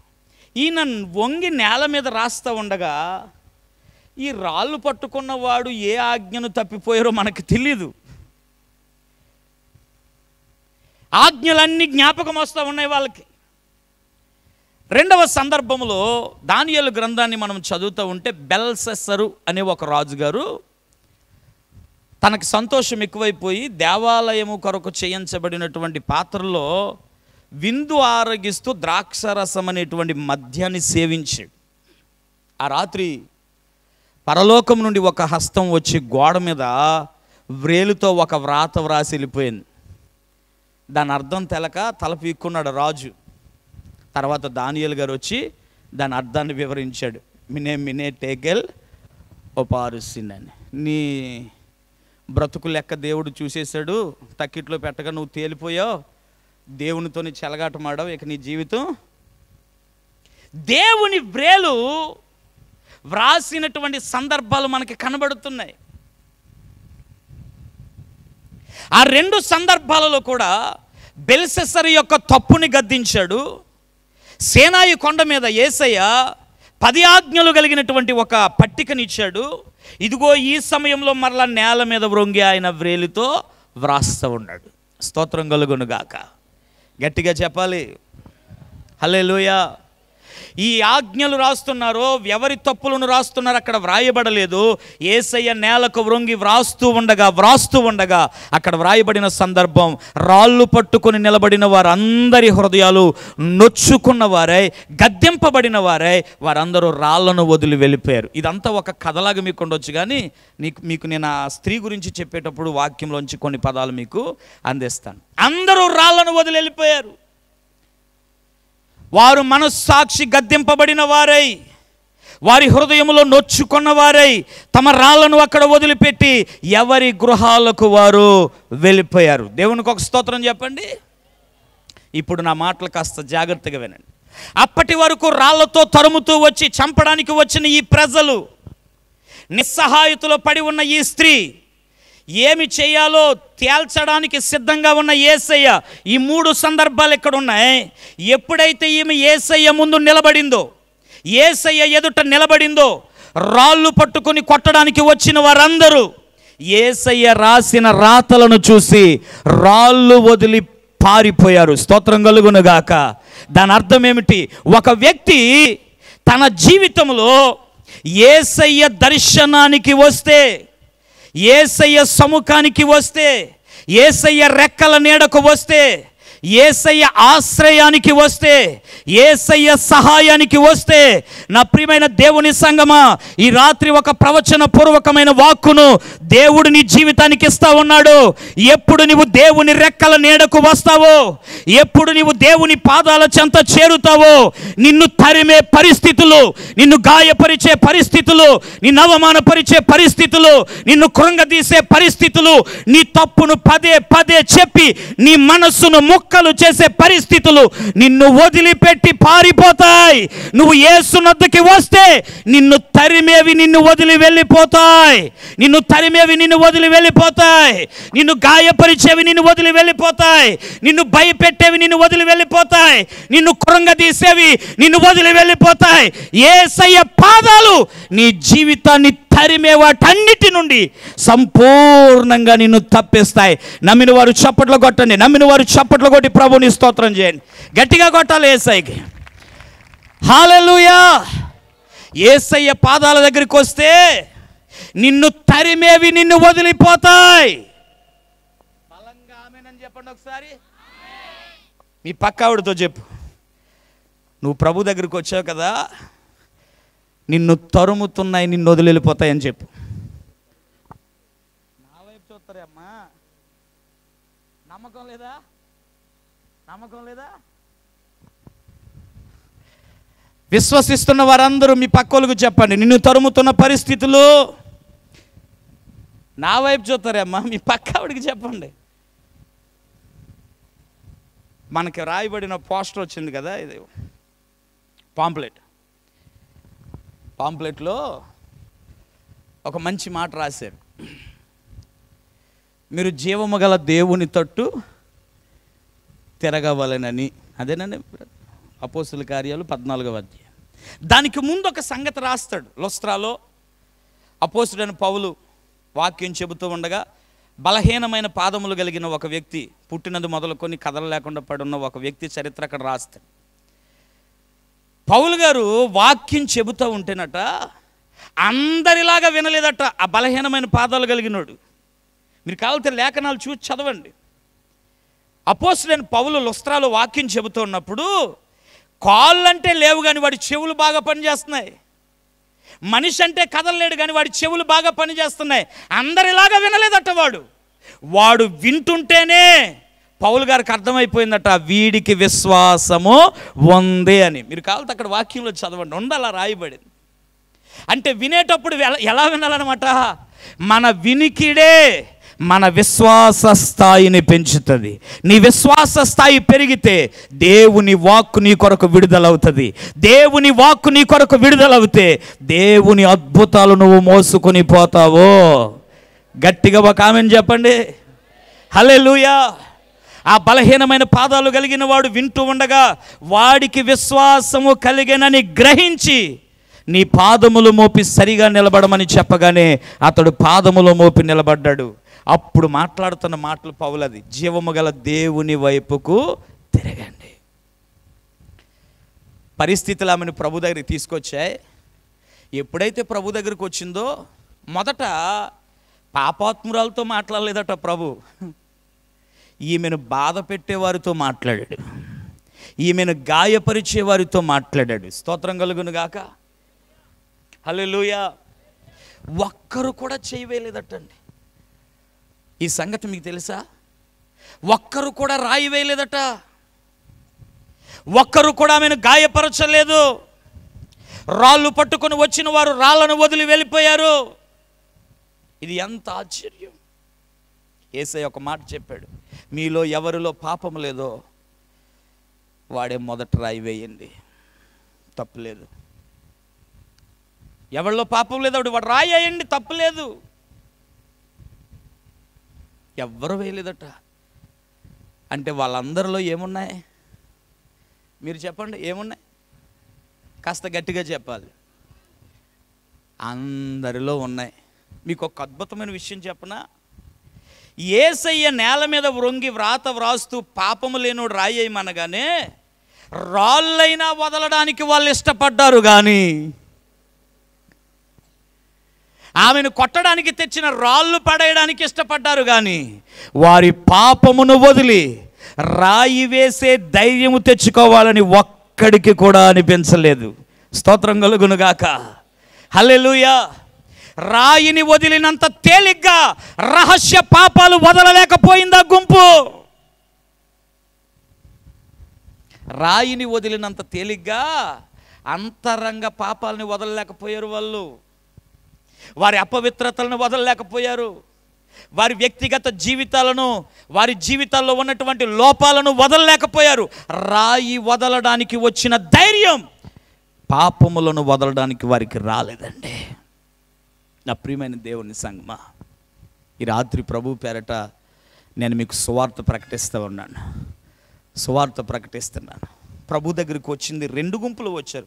కొట్టే గుంపు వచ్చింది, దెబ్బలు తిన్న గుంపు వచ్చారు. ఆమెకి వారికి ఉన్న తేడా ఏమిటనంటే, దేవుని మాటలు విన్న తర్వాత బాధపడి వెళ్ళిపోయారు తప్ప బ్రతుకు మార్చుకోలేదు. వారి లోపాలని సరి చేసుకోలేదు, తప్పిదాలని సరి చేసుకోలేదు, జీవితాలను సరిదిద్దుకోవడానికి ఇష్టపడలేదు. కారణం, వారు నమ్మిన ఆచారం వారి మనోనేత్రాలకి గుడ్డితనము కలగజేసింది, వారి అంతరంగానికి గుడ్డితనము కలగజేసింది. ఏ గుడ్డితనముతో ఆమెను కొడుతూ వచ్చారో అదే గుడ్డితనముతో వెనక్కి వెళ్ళిపోయారు. నా మాటలు వింటున్న దేవుని ప్రియులారా, దేవుని పాదాల దగ్గరికి వస్తే ఒట్టిగా వెళ్ళకూడదు. ఎలా వచ్చామో అలా వెళ్ళకూడదు. ఏదో ఒక అద్భుతాన్ని దేవుని దగ్గర నుంచి మనం మోసుకొని పోవాలి. స్తోత్రం కలుగునుగాక. హల్లెలూయా. ఆయన మనల్ని ఒట్టిగా పంపేవాడు. మా సంఘానికి అప్పుడు చెప్తూ ఉంటాను, ఏమన్నానంటే, దేవుని దగ్గరికి వచ్చేటప్పుడు అమ్మగారింటికి వచ్చినంత ఆనందంగా రావాలట. చాలామంది అత్తగారింటికి వచ్చినట్టు వస్తారు. అమ్మగారింటికి వచ్చేటప్పుడు ఎలా వెళ్తారు స్త్రీలు? కాస్త బ్యాగ్ సైజు పెద్దది ఉంటుంది. అమ్మగారింటికి వెళ్ళేటప్పుడు ఆశలు ఎక్కువ ఉంటాయి. ఏమి అమ్మ దగ్గర నుంచి తెచ్చుకోవాలో ముందే ఒక ప్లాన్ స్త్రీలకు బాగా తెలుస్తుంది. అత్తగారింట్లో ఆటలు సాగోగా చివరికి బియ్యం పెట్టి తాళం కూడా ఈవిడి చేతిలో. అత్తగారు సోలడ కొలమంటే సోలే, ఒక తవ్వు కొలమంటే ఇప్పుడు ఆ కొలతలు కూడా పోయాయి. గ్లాసులు, ప్లేట్లు కొలతలు వేస్తున్నారు. స్తోత్రం కలుగును గాక. అత్తగారింట్లో స్వేచ్ఛ ఉండదు కనుక అమ్మగారింటికి వెళ్ళక మునిపే మా నాన్నగారు మా అమ్మగారింటికి వెళ్ళగానే అర్జెంటుగా ఒక నాటుకోడి తినాలి, మా అమ్మగారింటికి వెళ్ళగానే ఒక చీర కొనిపించుకోవాలి, మా అమ్మగారింటికి వెళ్ళగానే వచ్చేటప్పుడు కొన్ని చిరుధాన్యాలు, పప్పు ధాన్యాలు అన్నీ తెచ్చుకోవాలి. బ్యాగ్ సైజు పెద్ద తెచ్చుకుంటుందట. ఆలోచనలన్నీ కొంచెం పెద్దగా ఆలోచిస్తుందట స్త్రీ. ఎక్కడికి వెళ్ళినప్పుడు? దేవుని సన్నిధికి వస్తే అలాంటి మనసుతో రావాలా. మా నాన్నగారి దగ్గరికి వెళ్తున్నాను, ఆయన మామూలుడు కాదు. మా నాన్నైనా రాయిని అడిగితే, ఆ రొట్టెని అడిగితే రాయవచ్చు, కానీ ఆ తండ్రి, పరలోకపు తండ్రి, అడుగు దానికన్నా ఊహించు వాటికన్నా అత్యధికముగా ఇచ్చే దేవుడు గనక ఆయన ఇచ్చే ఆశీర్వాదపు మహిమను మోసుకెళ్ళడానికి చిన్న మనసుతో వెళ్ళకూడదని ఒక విశాలమైన హృదయాన్ని కలిగి ప్రభు దగ్గరికి మనం వచ్చి వారమై ఉండాలి. నా మాటలు అర్థమవుతున్న వారు ఒక్కసారి కుడిచే పైకి లేపి దేవునికి ఒక స్తోత్రం చెప్పండి. హల్లెలూయా. నా ప్రియ దేవుని సంగమా, ఆ రాళ్ళు పడేసి వెళ్ళిపోయిన గుంపులో ఈ రాత్రి ఇక్కడ చాలామంది ఉండొచ్చు. వచ్చిన వారు వచ్చినట్లుగా వెళ్ళిపోయేవారు. హల్లెలూయా. నేను ఒక మందిరానికి పోయానండి ఆ మధ్యకాలంలో. బైబిల్ ఇంటి దగ్గర నుంచి తేరంట అయ్యారు వాళ్ళు. వాళ్ళకి చైర్లు ఉన్నాయి ఇలాగా, టేబుళ్ళు. ఆ టేబుల్ తిన్నాక వాళ్ళ బైబిల్, వాళ్ళ పాటల పుస్తకం, వాళ్ళ నోట్స్. ఈ లెంట్లో వెళ్ళాను ఆ చర్చికి వాక్యం చెప్పడానికి. బైబిల్ తెచ్చుకోరట ఇంటి దగ్గర నుంచి. వాళ్ళ బైబిల్ చర్చిలోనే రాత్రి పగలు చర్చిలోనే ఉంటాయట. వీళ్ళు అఫీషియల్గా రెడీ అయిపోవడం, వాళ్ళ ప్లేస్లో వాళ్ళు కూర్చోవడం, వాళ్ళ బైబిల్, వాళ్ళ నోట్స్ మరలా అక్కడే వదిలేసి వెనక్కి. మరి ఇంటి దగ్గర ఏం చదువుతారో మనకు తెలియదండి. ఇంటి దగ్గర ఎలాగ ఆత్మీయంగా బలపడతారో, ఎదుగుతారో మనకు తెలియదు. వాళ్ళ సంఘంలో అది ఒక క్రమం అంట. అప్పుడు నాకు అర్థమైంది ఏంటనంటే, వీళ్ళు విన్నది విన్నట్టుగా, తెలిసింది తెలిసినట్లుగా ఎక్కడదక్కడ వదిలిపోయే. ఇక తర్వాత దేవునికి వీళ్ళకి ఎలాంటి సహవాసం, పైగా గంటన్నర ఆ టైం అటండి. నాకు 45 నిమిషాలు ఇచ్చారండి. వెనకాల నుంచి చొక్కా సట్టట్టుకు లాగేస్తున్నాడు ఒకడు. ఆపేరు బాబు, నీకు పుణ్యం ఉంటుంది, వెళ్ళిపోతారు వాళ్ళు అందరూ. వెళ్ళిపోతే వచ్చి కానుక నాకు.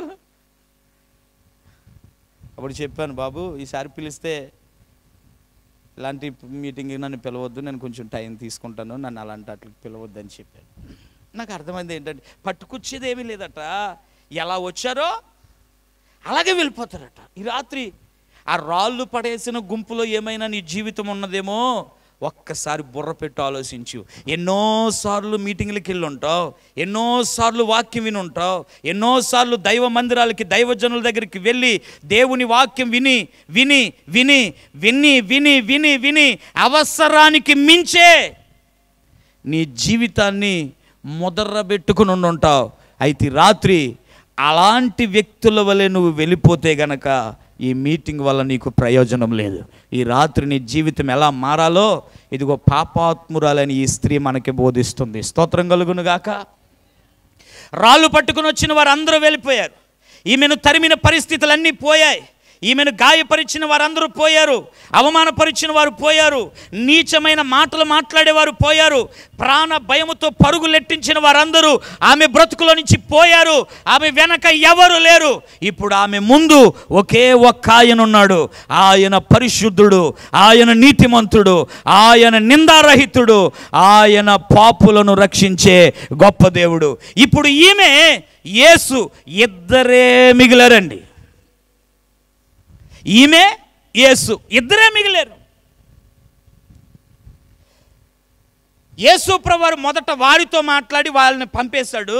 ఇప్పుడు యేసు ప్రభువారు ఎవరితో మాట్లాడుతున్నారనంటే ఈ పాపాత్మురాలతో మాట్లాడుతున్నారు. స్తోత్రం కలుగును గాక. ఒక్క 2 మాటలు కాస్త శ్రద్ధగా వినండి. నిస్సహాయురాలైపోయి వాళ్ళంతా గాయాలు తగిలి రక్తసిక్తమైపోయిన శరీరంతో ఆమె యేసయ్య వైపు చూస్తూ ఉందండి. ఆయన ఈమె వైపు చూస్తూ ఉన్నాడు. ఈ మాటలు కాస్త మనసులోకి రానివ్వండి. నిస్సహాయురాలై నేలన పడిన ఈమె పరిశుద్ధుడైన యేసు వైపు చూస్తుంది. పరిశుద్ధుడైన దేవుడు పాపముతో నిండిపోయిన ఒక స్త్రీ వైపు చూస్తున్నాడు. మొదట వారి మధ్యన మాటలు రాక మునుపు ఒకరి తట్టు ఒకరు నిదానించి చూస్తూ ఉన్నారు. యేసయ్య ఆమె వైపు, ఆమె యేసు వైపు, యేసయ్య ఆమె వైపు, ఆమె యేసు వైపు చూస్తూ ఉన్నారు. నాకు ఆ వాక్యం ద్వారా అర్థమైన సంగతి ఏమిటనంటే, మనము ఎవరినైతే తీవ్రతతో చూస్తామో, ఏవైతే తీక్షణంగా చూస్తామో, వాటి వలె మన జీవితాలను మనము మార్చుకోగలుగుతాం. స్తోత్రం కలుగును గాక. మన మాటలు అర్థమవుతున్నాయా? ఏటి వైపు చూస్తామో వాటి వలె మనం మారిపోతాం. అందుకే బైబిల్ గ్రంథంలో ఒక మాట రాశాడండి, నీ దేహమునకు దీపము. చెప్పాలి. ఇంటికి దీపం ఎవరు? వాళ్ళెవరో. వీళ్ళు ఏమన్నాలి? నేనేనండి అన్నారు కదా. ఇంటికి దీపం ఎవరంటే వెళ్ళాలండి అంటుంది. అంటే ఈమె నేనని చెప్పడం లేదు. మీ మీద మీకు సందేహం వలదు. స్తోత్రం కలుగును గాక. మీ అనుమానం ఈ రాత్రి తొలగిపోవును గాక. ఇంటికి దీపం ఎవరు? నేనేనని చెప్పండి. స్త్రీలు మీరే కదా. అలాగే దేహానికి ఒక దీపం ఉంది. దేహానికి ఉన్న దీపము కన్నే గనక నీ కన్ను తేటగా ఉంటే నీ దేహమంతా తేటగా ఉంటుందట. ఆమేన్ చెప్పాలి. ఏది తేటగా ఉండాలి? ఆ పక్కడి వైపు చూసి నీ కన్ను చెప్పమ్మా, నీ కన్ను తేటగా ఉండాలి. వాక్యం దగ్గరకు వద్దాం. ఎవరి వైపు చూస్తున్నది ఈమె? పరిశుద్ధుని వైపు. ఆయన వంటి వారు ఇప్పటి వరకు ఆమెకు తగలలేదు. ఎక్కడ ఎవరి కళ్ళల్లోకి చూసినా ఒక రకమైన తీవ్రత, కామం, మోహం, క్రోధం, భయంకరమైన దుర్వ్యసనాలతో నిండిన చూపులు చూసిన వారే ఆమె కంటపడ్డారు. కానీ కనికరము గల కన్నులు కలిగిన వాడు ఆమె కంట అప్పటి వరకు పడలా. అప్పుడప్పుడు మీరు అంటారు కదా, దాని కళ్ళు పాము కళ్ళు, విషపు కళ్ళు అంటారా? ఆమె కన్ను పడిందంటే కొంపలు పాడైపోతాయి. పచ్చ వార్చని కళ్ళవి, మేలు వార్చని కళ్ళవి. ఆమె చూపులో అసూయ, ఆమె చూపులో పగ, ఆమె చూపులో ఏసడింపు. కానీ యేసయ్య చూపులో మాత్రం కలంకము లేని ఒక పవిత్రమైన పరిశుద్ధమైన కన్నులు కలిగినటువంటి, నిష్కలంకమైన కన్నులు కలిగినటువంటి మహాదేవుడు మన రక్షకుడైన యేసు ప్రభు. ఒకసారి యేసయ్యకి స్తోత్రం చెబుతారా? మీ స్వరం నాకు వినబడట్లేదు, గట్టిగా చెబుతారా? ఎవరి వైపు చూస్తుందండి ఈమె? అప్పటి వరకు ఎంతోమందిని చూసింది. అందరి కళ్ళల్లో రకరకాల రంగులు. వాళ్ళ మనసేంటో వాళ్ళ కళ్ళే చెప్పేస్తున్నాయి అంటండి. వీడు నా వైపు పాడు బుద్ధితో చూస్తున్నాడని తెలిసిపోతుంది. ఇప్పుడు నేను చెప్పాలనుకున్నది ఏంటంటే, పరిశుద్ధుడేమో పాపి వైపు చూస్తున్నాడు, పాపి పరిశుద్ధుని వైపు చూస్తుంది. నా మాటలు వింటున్న బిడ్డలారా, నువ్వు వేటి వైపు చూస్తావో అలాగే మారిపోతావు. ఉదాహరణకి మీకు ఒక 2 విషయాలు చెప్తాను. ఇదివరకు మన తల్లులు, ఈ తరం కాక ముందు తరం తల్లులు, మా అమ్మలు పరిశుద్ధ గ్రంథాన్ని తెలియకే పాటించారు. స్త్రీకి తల వెంట్రుకలు ఘనము అని బైబిల్ చెప్పింది. స్త్రీకి తల వెంట్రుకలు చెప్పాలి, చెప్పరేటమ్మా, ఘనము.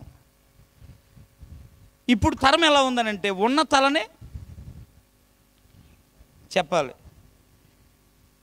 మాట్లాడరే, కనపడట్లేదు, మీ కళ్ళు కనపడట్లేదు.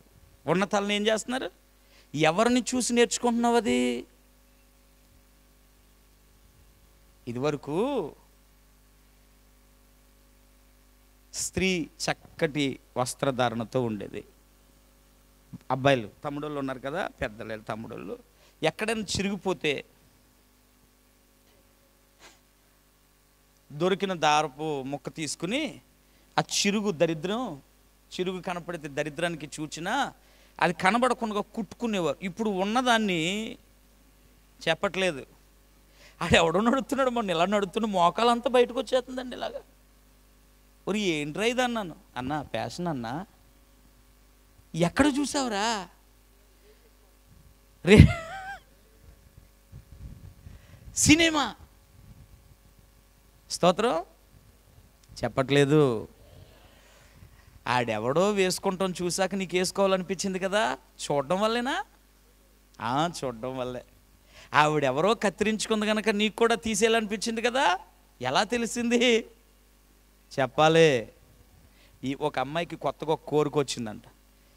నా జీవితంలో బాయ్ ఫ్రెండ్ లేడు, ఉంటే నేను కూడా బండెక్కి అలాగ సున్ని పట్టుకోవాలనుకుందట. ఇలాగ పట్టుకోవాలనుకుందట సున్ని. చింత చెట్టు తగిలి అమాంతం పడిపోయింది. ఆ సున్నితో పాటు వెళ్ళిపోయింది. నిజం. ఎవరిని చూసి నేర్చుకుంటున్నావు? నీ చుట్టూ ఉన్న సమాజాన్ని చూసా,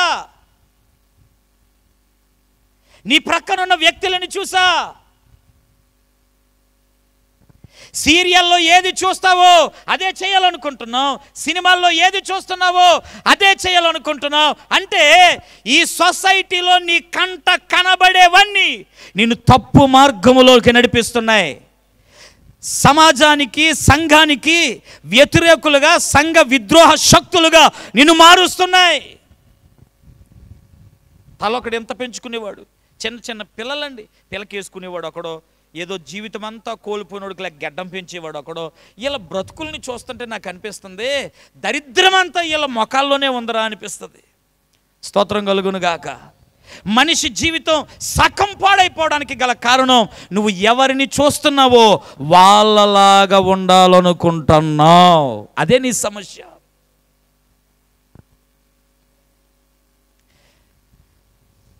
అదే నీ సమస్య.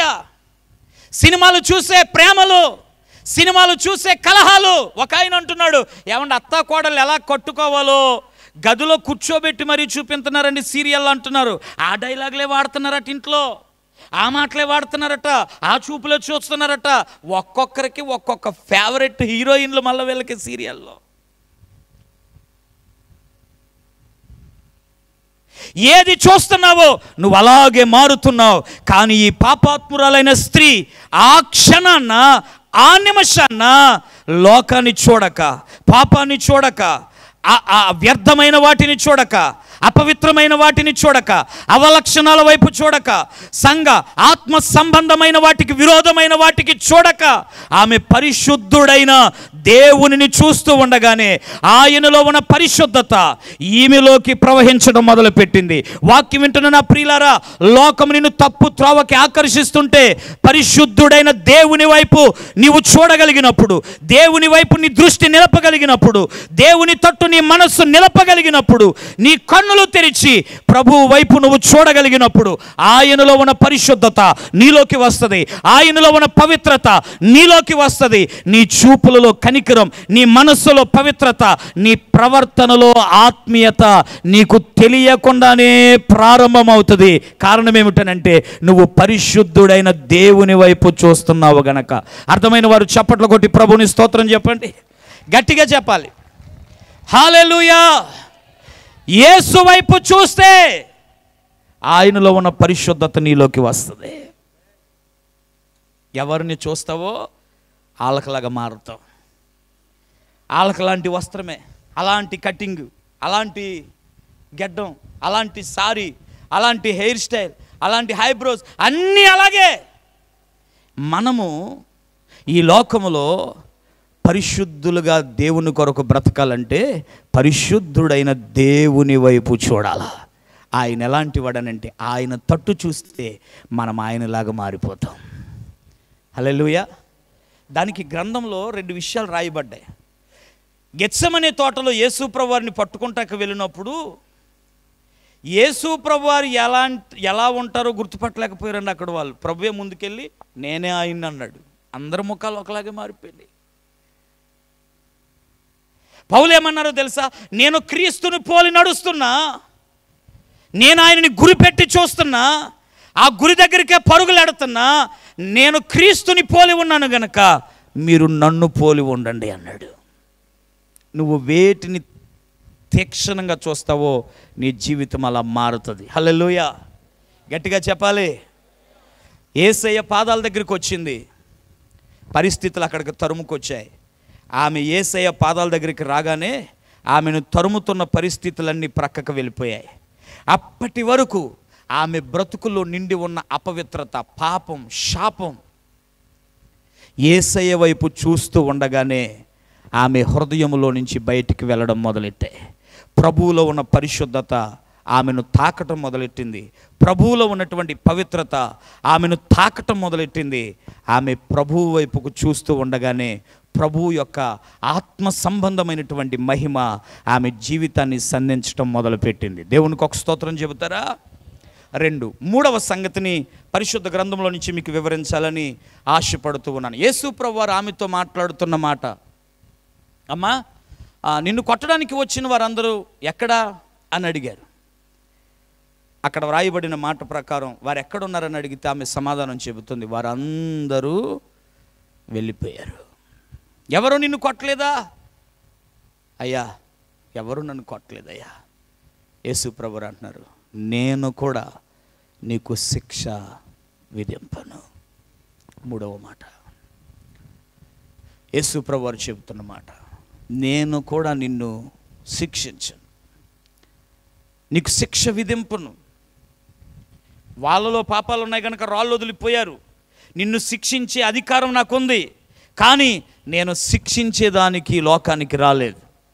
నశించిన దానిని వెదకి రక్షించడానికి లోకానికి వచ్చాను గనక నేను నీకు శిక్ష విధించను అని ప్రభువు ఆమెతో తేటగా మాట్లాడారు. ఇది మూడవ మాట. స్తోత్రం చెప్పండి. ఒకసారి మీ చెంపల్ని ఇలాగ అనుకోండి. ఒకసారి ఎప్పుడన్నా చిన్న చిన్న పొరపాట్లు చేసినప్పుడు మీ తల్లిదండ్రులు మిమ్మల్ని ఎప్పుడన్నా కొట్టారా? మీ భర్త కొట్టాడా? మీ భార్య కొట్టిందా? మీ చెంపలను అడిగితే చెబుతాయి. పిల్లల చేతులను అడిగితే చెబుతాయి తప్పు చేస్తే టీచర్ కొట్టిందని. కొంతమంది వీపుని అడిగితే చెబుతుంది, అబ్బో సౌండ్ ఎక్కువే వచ్చింది, స్తోత్రం కలుగును గాక, పడ్డాయి. హల్లెలూయా. మరి కొంతమంది ఎదురు కూడా వాడతారండి. వాళ్ళని ఎవరో కొట్టక్కర్లా, వాళ్ళే కొట్టేసుకుంటారు. గోడనేసి తలకాయట్టుకెళ్ళి కొట్టేసుకుంటారు. అంటే మీరు చేసిన ప్రతి తప్పిదానికి మీకు శిక్ష. చెంపదెబ్బ పరంగానైనా తల్లిదండ్రులు మొదలుకొని లోకంలో ఎవరైనా తప్పు చేస్తే శిక్షించడానికే చూస్తారు. ఎవరైనా తప్పుకు శిక్ష విధించడానికి ఇష్టపడతారు. అయితే నా దేవుడు ఎలా అంటాడో తెలుసా? ఈ రాత్రి దేవుడు నిన్ను శిక్షించడానికి లోకానికి రాలేదు, ఆయన నీ శిక్ష నుండి నిన్ను తప్పించడానికి ఈ లోకానికి వచ్చాడు. ఆయన పాదాల దగ్గర ఎంత ఘోర పాపికైనా క్షమాపణ దొరుకుతుంది. స్తోత్రం కలుగును గాక. హల్లెలూయా. దేవుడు నీకు శిక్ష వేసేవాడు కాదు, క్షమించడానికి ఇష్టపడుతున్నవాడు. ఎప్పటి వరకు? యేసు ప్రభు వారి దగ్గరికి పేతురు గారు వచ్చారు. ప్రభా, నా సహోదరుడు నా ఎడల తప్పిదం చేస్తే నేను ఎన్నిసార్లు క్షమించాలి అని అడిగాడు. సమాధానం కూడా ఆయన చెప్పాడు. ప్రభా, 7 మార్లు మట్టుకు క్షమిస్తే సరిపోతుందా అని అడిగాడు. యేసు ప్రభు వారు అన్నారు, 70 ఏండ్ల మారుల మట్టుకే అన్నాడు. అంటే నువ్వు బ్రతుకున్నంతకాలం నువ్వు అతనిని క్షమించడానికి ఎప్పుడు వెనకాడొద్దు అని. స్తోత్రం కలుగును గాక. ప్రియులారా, క్షమించే అవకాశం, పరిస్థితి అనుకూలత ఉన్నంత వరకు దేవుడు నిన్ను క్షమించడానికి ఇష్టపడతాడు. నీ మనసుని కఠినం చేసుకుని అదే పాత అనుభవంలో, పాత దారిలో, పాత పద్ధతుల మధ్యన నువ్వు నడవడానికి ఇష్టపడితే బహుశా భూమి మీద ఉండగా దేవుడు నిన్ను శిక్షించకపోవచ్చు. ప్రతి పాపానికి శిక్ష ఉండే ఒక స్థలం ఉంది. ఆ శిక్ష పడే స్థలము పేరే దేవుని న్యాయపీఠము. స్తోత్రం కలుగును గాక. కొరింథీయులకు రాసిన 2వ పత్రిక 5వ అధ్యాయంలో మనం చదువుతాం, ఈ దేహముతో జరిగించిన క్రియలన్నిటిని బట్టి, అవి మంచివైనను సరే చెడ్డవైనను సరే, నీవు దేహముతో జరిగించిన క్రియలన్నిటిని బట్టి దేవుని న్యాయపీఠం మీద నిలబడే రోజు ఒకటి రాబోతుంది. శిక్ష వేయడానికి రెండవసారి ప్రభు రాబోతున్నాడు. ఆయన శిక్ష వేసే గడియ రాకమునిపే క్షమించబడి బ్రతుకులు మార్చుకుని జీవితాలను సరిదిద్దుకొని ఒక నవనూతనమైనటువంటి కృపలో ఎదగడానికి దేవుడు మనకు ఒక అవకాశం ఇస్తున్నాడు. అవకాశం ఈ రాత్రి నీ ఎదుటకు వచ్చింది. స్తోత్రం చెప్పు గట్టిగా, హల్లెలూయా. ఆమెతో అంటున్నాడు, అమ్మా నేను కూడా నీకు శిక్ష విధింపను, నిన్ను శిక్షించడానికి రాలా, నిన్ను సరిచేస్తాను, నిన్ను క్షమిస్తాను, నీకు ఒక నూతన జీవితాన్ని ఇస్తాను. ఆ మాటలు ఆమె వినిందండి. చివరిగా 4వ మాట యేసుప్రభువు ఆమెతో చెప్పారమ్మా, ఇక మీదట పాపము చేయకు. 4వ మాట, ఇక మీదట మరి అన్నాడు పాపము. దాని అర్థం ఏంటి? నా పాదాల దగ్గరకు వచ్చి నీవు పొందుకున్నవే ఈ కృప, నా పాదాల దగ్గరకు వచ్చి నీవు పొందుకున్నవే ఈ క్షమాపణ, నా పాదాల దగ్గరకు వచ్చి నీవు పొందుకున్నవే మరణములో నుండి జీవంలోనికి దాటవే ఆ జీవం, నీ యందు నిలబడి నీవు నిత్యమైన మహిమలోకి రావాలంటే నీవు విడిచిన పాపాలను మరలా హత్తుకోవద్దు. ఆమెకు గట్టి హెచ్చరికను ఆ రాజున ప్రభు ఆమెకు ఇచ్చారు. ఈ వాక్యం వింటున్న ప్రియ స్నేహితులారా, పాపాత్మురాలను అవమానపరిచిన ఆమె పరిశుద్ధురాలై తిరిగి వెళ్ళింది. పాపాత్మురాలను కొట్టడానికి వచ్చినటువంటి వారు పాపులుగానే తిరిగి వెళ్ళిపోయారు. ఈ రాత్రి ఈ 2 రకాల మనుషుల్ని నీ పాదాల దగ్గర పెడుతున్నాను. వచ్చిన వారు వచ్చినట్టుగా వెళ్ళిపోయిన వాళ్ళుగా వెళ్ళిపోయిన ఆ గుంపులో నీవు ఉంటావో, వచ్చి తన బ్రతుకుని మార్చుకుని తన ఆత్మీయ అనుభవాలను మహిమకరంగా మలుచుకున్న ఆ స్త్రీలాగా నీ జీవితాన్ని మార్చుకుంటావో, ఈ రాత్రి ఒక మంచి నిర్ణయానికి రా. ప్రభు నిన్ను రాత్రి శిక్షించడానికి ఇష్టపడట్లేదు, ఆయన నిన్ను క్షమించడానికి ఇష్టపడుతున్నాడు. క్షమించడమే కాదు, అక్కడ వాక్యంలో మనం జాగ్రత్తగా గమనిస్తే ఎక్కడ గౌరవాన్ని పోగొట్టుకుందో, ఎక్కడ అవమానాలు ఎదుర్కొందో, ఎక్కడ గ్రామము చేత రాళ్ళ దెబ్బలు తినిందో, అదే ప్రజల మధ్యన ఆమె ధైర్యంగా ఒక నూతన జీవితాన్ని ప్రారంభించగలిగింది. ఈ రాత్రి ప్రభు పేరట నీకు శుభవార్త చెబుతున్నాను. ఎక్కడ తల వంచావో అక్కడే నీ తలను దేవుడు ఎత్తబోతున్నాడు. ఎక్కడ కృంగిపోయావో అక్కడే దేవుడు నీ మోకాళ్ళను బలపరచబోతున్నాడు. ఎక్కడ పడరాని పాట్లు పడి నలిగిపోయావో అక్కడే నీ జీవితాన్ని పరిమళింప చేయబోతున్నాడు. ఎక్కడ నీ జీవితానికి పవిత్రత లేనిదని పిలవబడ్డావో, పాపి అని పిలవబడ్డావో, అక్కడే నిన్ను ఒక యోగ్యమైన పాత్రగా దేవుడు నిలబెట్టబోతున్నాడు. ప్రభు పాదాల దగ్గర నిలబడి ఆయన వైపు చూసి బ్రతుకు మార్చుకుంటావా? ఆయన పాదాలు వదిలి వెళ్ళి లోకంలో కలుస్తావా? ఒక మంచి నిర్ణయం తీసుకుందాం. లేచి నిలబడదాం, ప్రార్థన చేసుకుందాం. లేచి నిలబడదాం, ప్రార్థన చేసుకుందాం. అందరూ లేచి నిలబడాలి, అందరూ లేచి నిలబడాలి. ఎవరు మాట్లాడొద్దండి. ఒక్క నిమిషం.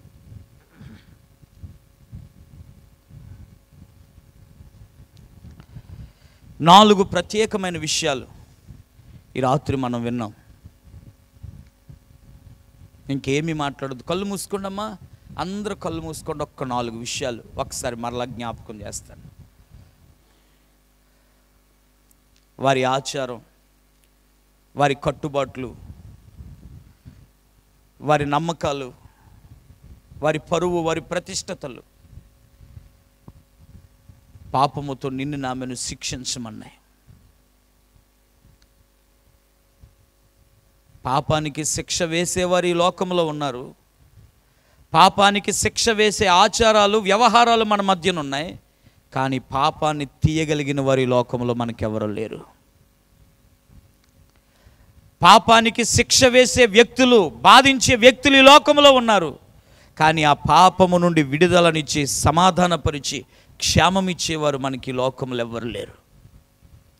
ఏ ఆచారము నీ పాపాన్ని తీయలేదు, కావాలితే నీ పాపానికి శిక్ష వేస్తుంది. ఏ కట్టుబాట్లు నీ పాపాన్ని తీయలేవు, నీ పాపానికి శిక్ష వేస్తారు. ఏ నమ్మకాలు, ఏ విశ్వాసాలు నీ పాపాన్ని తీయలేవు. అవసరమైతే నీ పాపాలకు శిక్ష వేస్తాయి. కేవలం యేసు మాత్రమే నీ పాపాలు తీయగలవాడు. నిన్ను క్షమించడానికి ఇష్టపడుతున్నవాడు, నీ బ్రతుకుని మార్చడానికి ఇష్టపడుతున్నవాడు. తప్పు దొరకనంత వరకు నువ్వు దొరవే. నీ లోపము తెలియనంత కాలము నీవు దొరవే. ఆమె కూడా చానాళ్ళు ఎవరికి తెలియకుండా పాపాన్ని కొనసాగించింది. తెలిసిన తర్వాత చావు ఆమె కళ్ళ ముందు కనబడింది. తమ్ముడు, చెల్లి, ప్రియమైన తల్లి, తండ్రి, ఇక నీ పాపాన్ని దాయమోకు, నీ లోపాలను దాయవద్దు, నీ అవిధేయతలను గుండె లోపల దాచవద్దు, ఎవరికి తెలియట్లేదు అనుకోవద్దు. ఆకాశమందున్న దేవుడు నిన్ను తేటగా చూస్తూ ఉన్నాడు. ఈ రాత్రి నీవు మారడానికి నీకు ఒక అవకాశాన్ని దేవుడు కల్పిస్తూ ఉన్నాడు. ఇంతవరకు మనుషుల మాటల వలన గాయపడ్డావేమో, ఇంతవరకు సమాజం యొక్క చేదరింపుకి అయిన వారి యొక్క అవమానాలకి లోనై నలిగిపోయావేమో.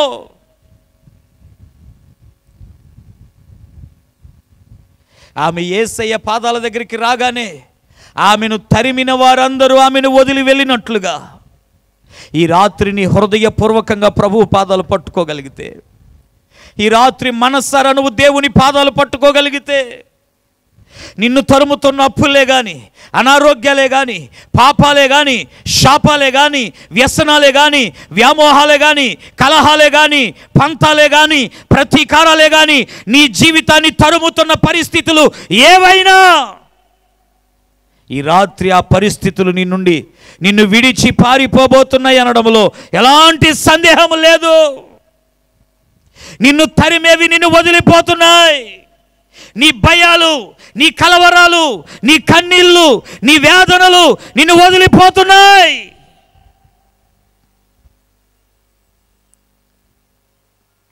రాత్రి ప్రభు నీతో తేటగా మాట్లాడుతున్నాడు. నీవు ప్రభు తట్టు చూస్తే, ఇంతవరకు ఎవరి వైపో చూసి నీ బ్రతుకు పాడు చేసుకున్నావు. ఎవరెవరినో చూసి వాళ్ళలాగా బ్రతకాలనుకున్న ఆశలో నీ జీవితాన్ని తుచ్చమైన వాటికి అప్పగించుకున్నావు. ఆమె యేసు వైపు చూసినట్లుగా నీవు ఈ రాత్రి యేసు వైపు చూడగలిగితే, ఆయన పరిశుద్ధుడు గనక నీవు పరిశుద్ధురాలుగా మారుతావు. ఎవరి వైపు మనము చూస్తామో వారిలాగే మనం మారిపోతాం బిడ్డలారా. దేవుని వైపు చూడండి. దేవుడు నీకు శిక్ష విధింపడు. దేవుడు నీకు శిక్ష విధింపడు సరికదా. ఎక్కడ అవమానపడ్డావు, ఎక్కడ నలిగిపోయావు, అక్కడే నీకు ఒక ఆశీర్వాదకరమైన జీవితాన్ని దేవుడు ఇవ్వడానికి ఇష్టపడుతున్నాడు. ఈ రాత్రి అలాంటి జీవితం నీకు కావాలా? అలాంటి అనుభవం నీకు కావాలా? నీ తల్లిదండ్రుల ముందు తల ఎత్తుకునే జీవితం, సమాజం ఎదుట తల ఎత్తుకుని బ్రతికే గౌరవప్రదమైన జీవితం, తుచ్చమైన అభిలాషలను విడిచి, పాప సంబంధమైన వ్యసనాలను, వ్యామోహాలను విడిచి ఒక పవిత్రమైన, మాదిరికరమైన, ఆత్మ సంబంధమైన జీవితాన్ని జీవించాలనే ఆశ నీకు ఉన్నట్లయితే, కోరిక నీలో ఉన్నట్లయితే, నీ ఉన్న చోట నీ కుడిచే పైకి లేపు. నీ కొరకు నేను చిన్న ప్రార్థన చేయాలని ఆశపడుతూ ఉన్నాను. నాకు అలాంటి జీవితం కావాలండి. నన్ను అవమానపరిచి, హేళన చేసి, నన్ను గాయాల పాలు చేసి, మనశ్శాంతి లేకుండా చేసి ఈ పాప జీవితం నాకు వద్దండి. ప్రభు పాదాల దగ్గర దొరికే మంచి జీవితం నాకు కావాలని ఆశ నీలో ఉంటే, నీ కుడిచే పైకి లేపు ఒక్క క్షణం. ఇందులో ఎవరి బలవంతం లేదు బిడ్డ. నువ్వు ప్రభు తండ్రి తిరగగలిగితే, ప్రభు పాదాలు పట్టుకోగలిగితే, ఈ రాత్రి ప్రభు సేవకునిగా నేను ఈ రాత్రి ప్రకటిస్తూ ఉన్నాను, నిన్ను తరుముతున్నవి నిశ్చయముగా నిన్ను వదిలిపెట్టబోతున్నాయి. ఖచ్చితంగా దేవుడు చేయబోతున్నాడు. ఎప్పటి వరకు నిన్ను బాధించినవేవి నీ బ్రతుకులేక ఉండవు. వాటిని దేవుడి రాత్రి రద్దుపరుచునుగాక. ఈ రాత్రి దేవుడు వాటిని తొలగించునుగాక. ఎంతవరకు వేటిని చూసావో ఈ రాత్రి ప్రభు తట్టు చూడు. ప్రభు నిన్ను క్షమిస్తాడు. ప్రభు నీకు మంచి జీవితం ఇస్తాడు. ప్రభు నీ జీవితాన్ని అనేకులకు ఆశీర్వాదకరంగా నిలుపుతాడు. ఆ చేతులు పైకెత్తిన వారందరూ, పైకి లేపిన వారందరూ దయచేసి వేదిక ముందుకు ఒక్క క్షణం రండి, ప్రార్థన చేసుకుందాం. మీ కొరకు నేను చిన్న ప్రార్థన చేస్తాను. నేను మిమ్మల్ని ఎవరిని చూడట్లేదు, నేను ప్రార్థనాపూర్వకంగానే మీకు ఆహ్వానం తెలియజేస్తున్నాను. ఏమీ బలవంతం లేదు. నాకు అలాంటి ఒక మంచి జీవితం కావాలన్నయ్య, కావాలి బ్రదర్ అని ఆశ నీలో ఉన్నట్లయితే దయచేసి నీవు వేదికకు ముందుకు వస్తే నీ కొరకు నేను చిన్న ప్రార్థన చేయడానికి ఇష్టపడుతున్నాను. చిన్న ప్రార్థన. దయచేసి చేతులు పైకి లేపిన వారు, ప్రభు నిన్ను దాటిపోడమ్మా, ప్రభు నిన్ను విడిచిపెట్టడమ్మా, ప్రభు నిన్ను చూస్తున్నాడు, ప్రభు నిన్ను ప్రేమిస్తూ ఉన్నాడు. ఎంతవరకు నీ జీవించిన ఈ లోక జీవితం చాలు.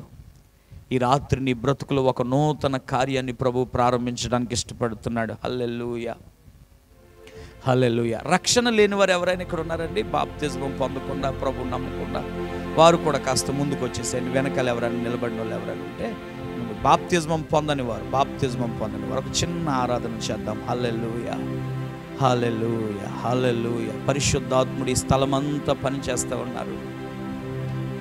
పరిశుద్ధాత్మ దేవుడి ప్రాంగణమంతా పనిచేస్తూ ఉన్నాడు. హల్లెలూయా, హల్లెలూయా, హల్లెలూయా.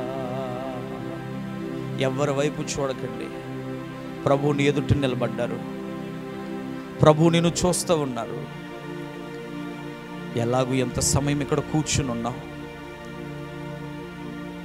నీ జీవితంలో ఒక పెనుమార్పు ఇక్కడ ప్రారంభం అవ్వాలా?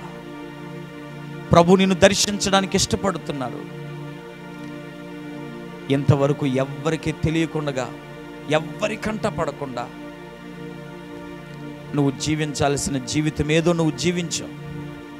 ఈ రాత్రి నీకు ఒక అవకాశాన్ని ప్రభు ఇస్తున్నారు, నీ బ్రతుకు మార్చుకోవడానికి, నీ జీవితాన్ని ఆశీర్వదించడానికి దేవుడు నీకు ఒక అవకాశం ఇస్తూ ఉన్నాడు. అవకాశాన్ని ఉపయోగించుకో తమ్ముడు. ఇక సమయం లేదు, ప్రభు త్వరగా రాబోతూ ఉన్నారు. ఆయన నిన్ను శిక్షించడానికి ఇష్టపడడం లేదు, నిన్ను క్షమించడానికి ఇష్టపడుతున్నాడు. ఆ రాళ్ళు పట్టుకున్న వారు రాళ్ళు వదలగలిగారు, కానీ పాపాన్ని వదలలేకపోయారు. ఈ రాత్రి ఇన్ని మాటలు విన్నాక కూడా నువ్వు వచ్చినది వచ్చినట్టుగా వెళితే నీకు ప్రయోజనం లేదు. వచ్చిన నీలో ఒక పెనుమార్పు మొదలవ్వాలా. హల్లెలూయా, హల్లెలూయా. సదాకాలము నీతో నేను జీవించేదనో యేసయ్యా.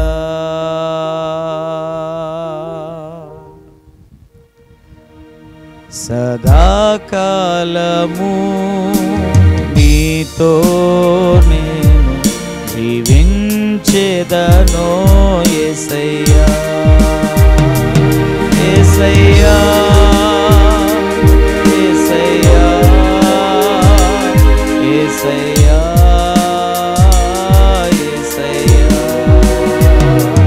యేసయ్యా, యేసయ్యా, యేసయ్యా, యేసయ్యా. సదాకాలము నీతో నేను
ఒక్కరు పరిశుద్ధాత్మ దేవుడు మీ హృదయములపై పనిచేయబోతూ ఉన్నాడు. మీ లోపల, మీ హృదయపు లోపల ఒక అద్భుతమైనటువంటి స్వస్థతను దేవుడు కలగజేయబోతూ ఉన్నాడు.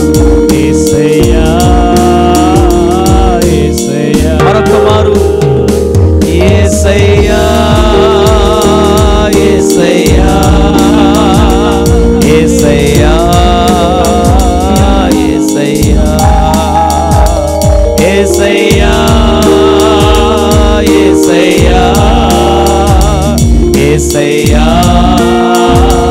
యేసయ్యా. ఒక్క నిమిషం అలా మౌనంగా ఉందామండి. బిడ్డలారా, ఏ పరిస్థితుల వల్ల నువ్వు తరం పడుతున్నావో, ఏ పరిస్థితులు నిన్ను కృంగతీస్తున్నాయో, గాయపరుస్తున్నాయో, వేధిస్తున్నాయో, ఏ పరిస్థితులు నిన్ను నిస్సహాయురాలుగా, నిర్జీవంగా చేస్తున్నాయో, ఈ రాత్రి దేవుడు నిన్ను తేటగా చూస్తూ ఉన్నాడు. ప్రభు నిన్ను తేటగా చూస్తూ ఉన్నాడు. ఇప్పటి వరకు నీ జీవితంలో నువ్వు అనుభవించిన చాలు, ఇంతవరకు నువ్వు భరించిన అవమానాలు చాలు, నిందలు చాలు. ఈ రాత్రి ఆ పాత జీవితాన్ని విడిచిపెట్టడానికి ఇష్టపడు. ప్రభు వైపు చూడు. ప్రభు నిన్ను చూస్తూ ఉన్నాడు. ప్రభు నిన్ను చూస్తూ ఉన్నాడు. హల్లెలూయా. ప్రభు నిన్ను చూస్తూ ఉన్నాడు. నీ జీవితాన్ని దేవునికి అప్పగించుకో. నీ హృదయాన్ని దేవునికి అప్పగించుకో. నీ మనస్సులో ప్రభువుకి కాస్త చోటునివ్వి.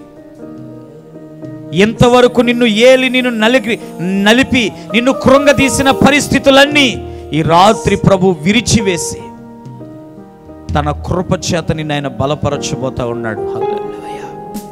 ప్రార్థన చేసుకుందాం, ప్రార్థన చేసుకుందాం. ఎక్కడి వారు అక్కడ అలా నిలబడి ప్రభుతో చెప్పండి, యేసయ్యా నాకు నువ్వు కావాలి ప్రభువా. నీ పరిశుద్ధత కావాలయ్యా, నీ పవిత్రత కావాలయ్యా, నీ రక్షణ కావాలయ్యా. నాకు తోడుగా నీ ఉండు ప్రభువా.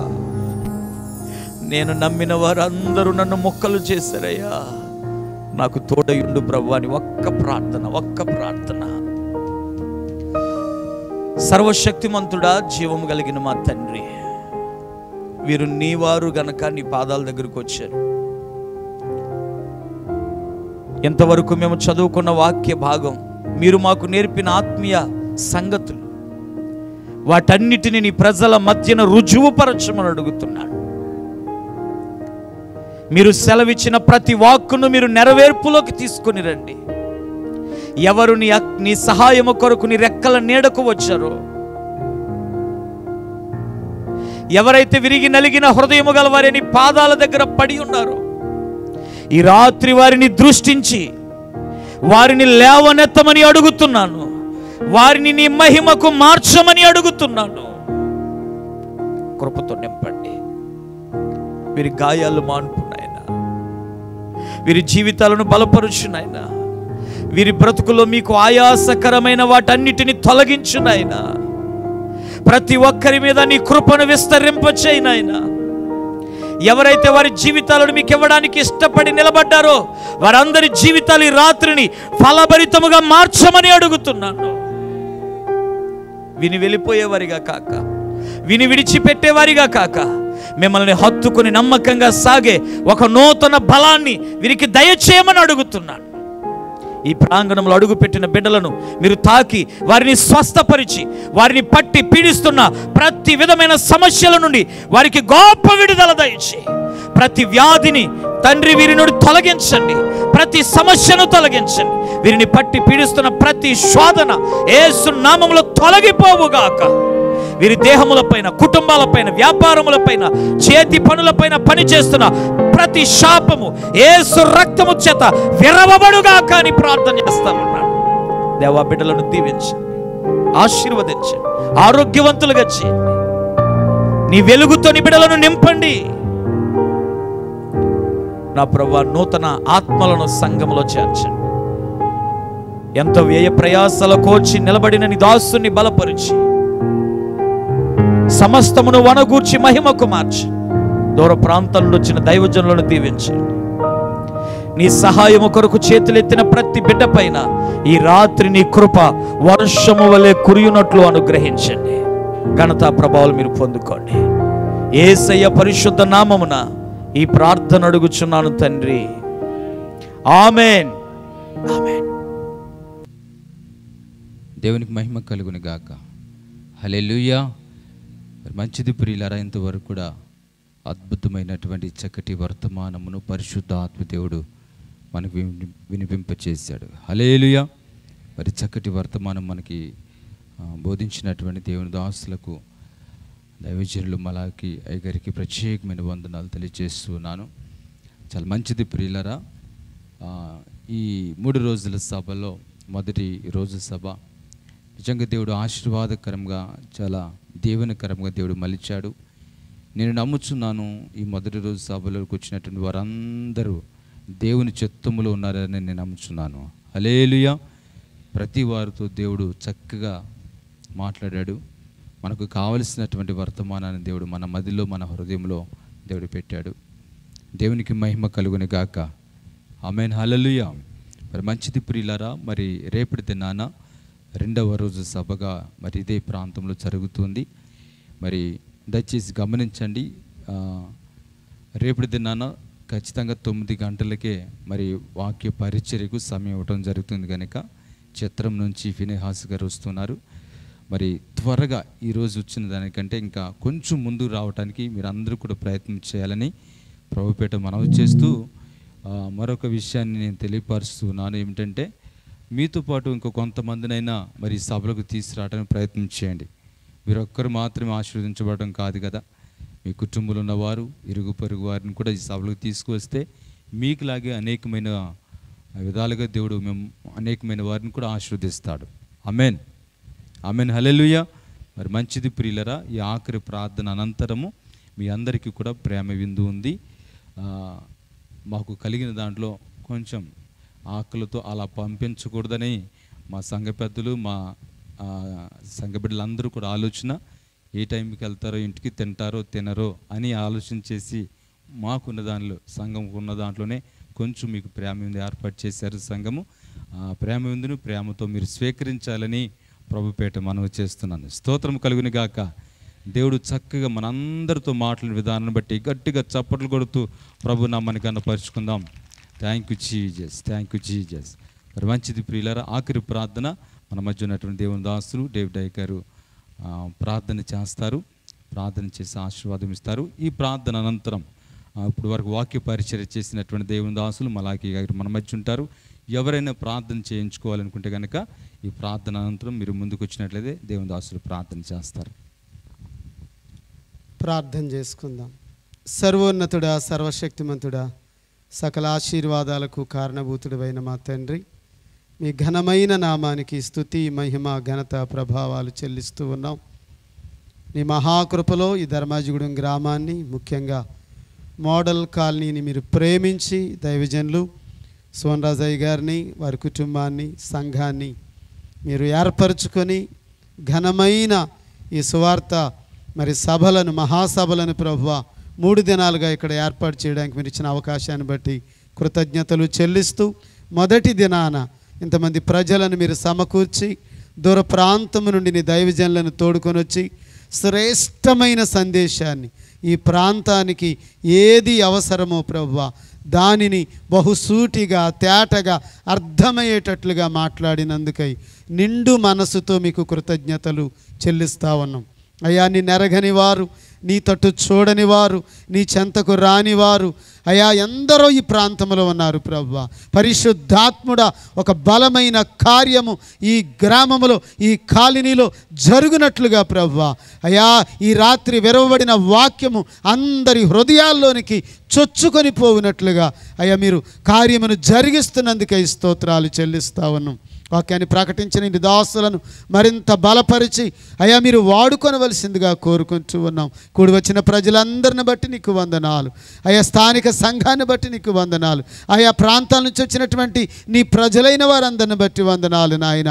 ఈ రాత్రి ఈ కూడిక మహిమకరంగా జరగడానికి పరోక్షంగా ప్రత్యక్షంగా ఎందరైతే ఏ విధంగా నాయన ఈ స్థలములో ఉండి నిన్ను స్తుతించారో ప్రభువా, ప్రతి ఒక్కరిని బట్టి మీకు కృతజ్ఞతలు చెల్లిస్తూ మహిమను మీకు ఆరోపిస్తావను నాయన. మహిమను మీకు ఆరోపిస్తావన్నాం ప్రభువా. మహిమను మీకు ఆరోపిస్తూ ఉన్నాం ప్రభువా. అయా నీకు స్తోత్రాలు తండ్రి.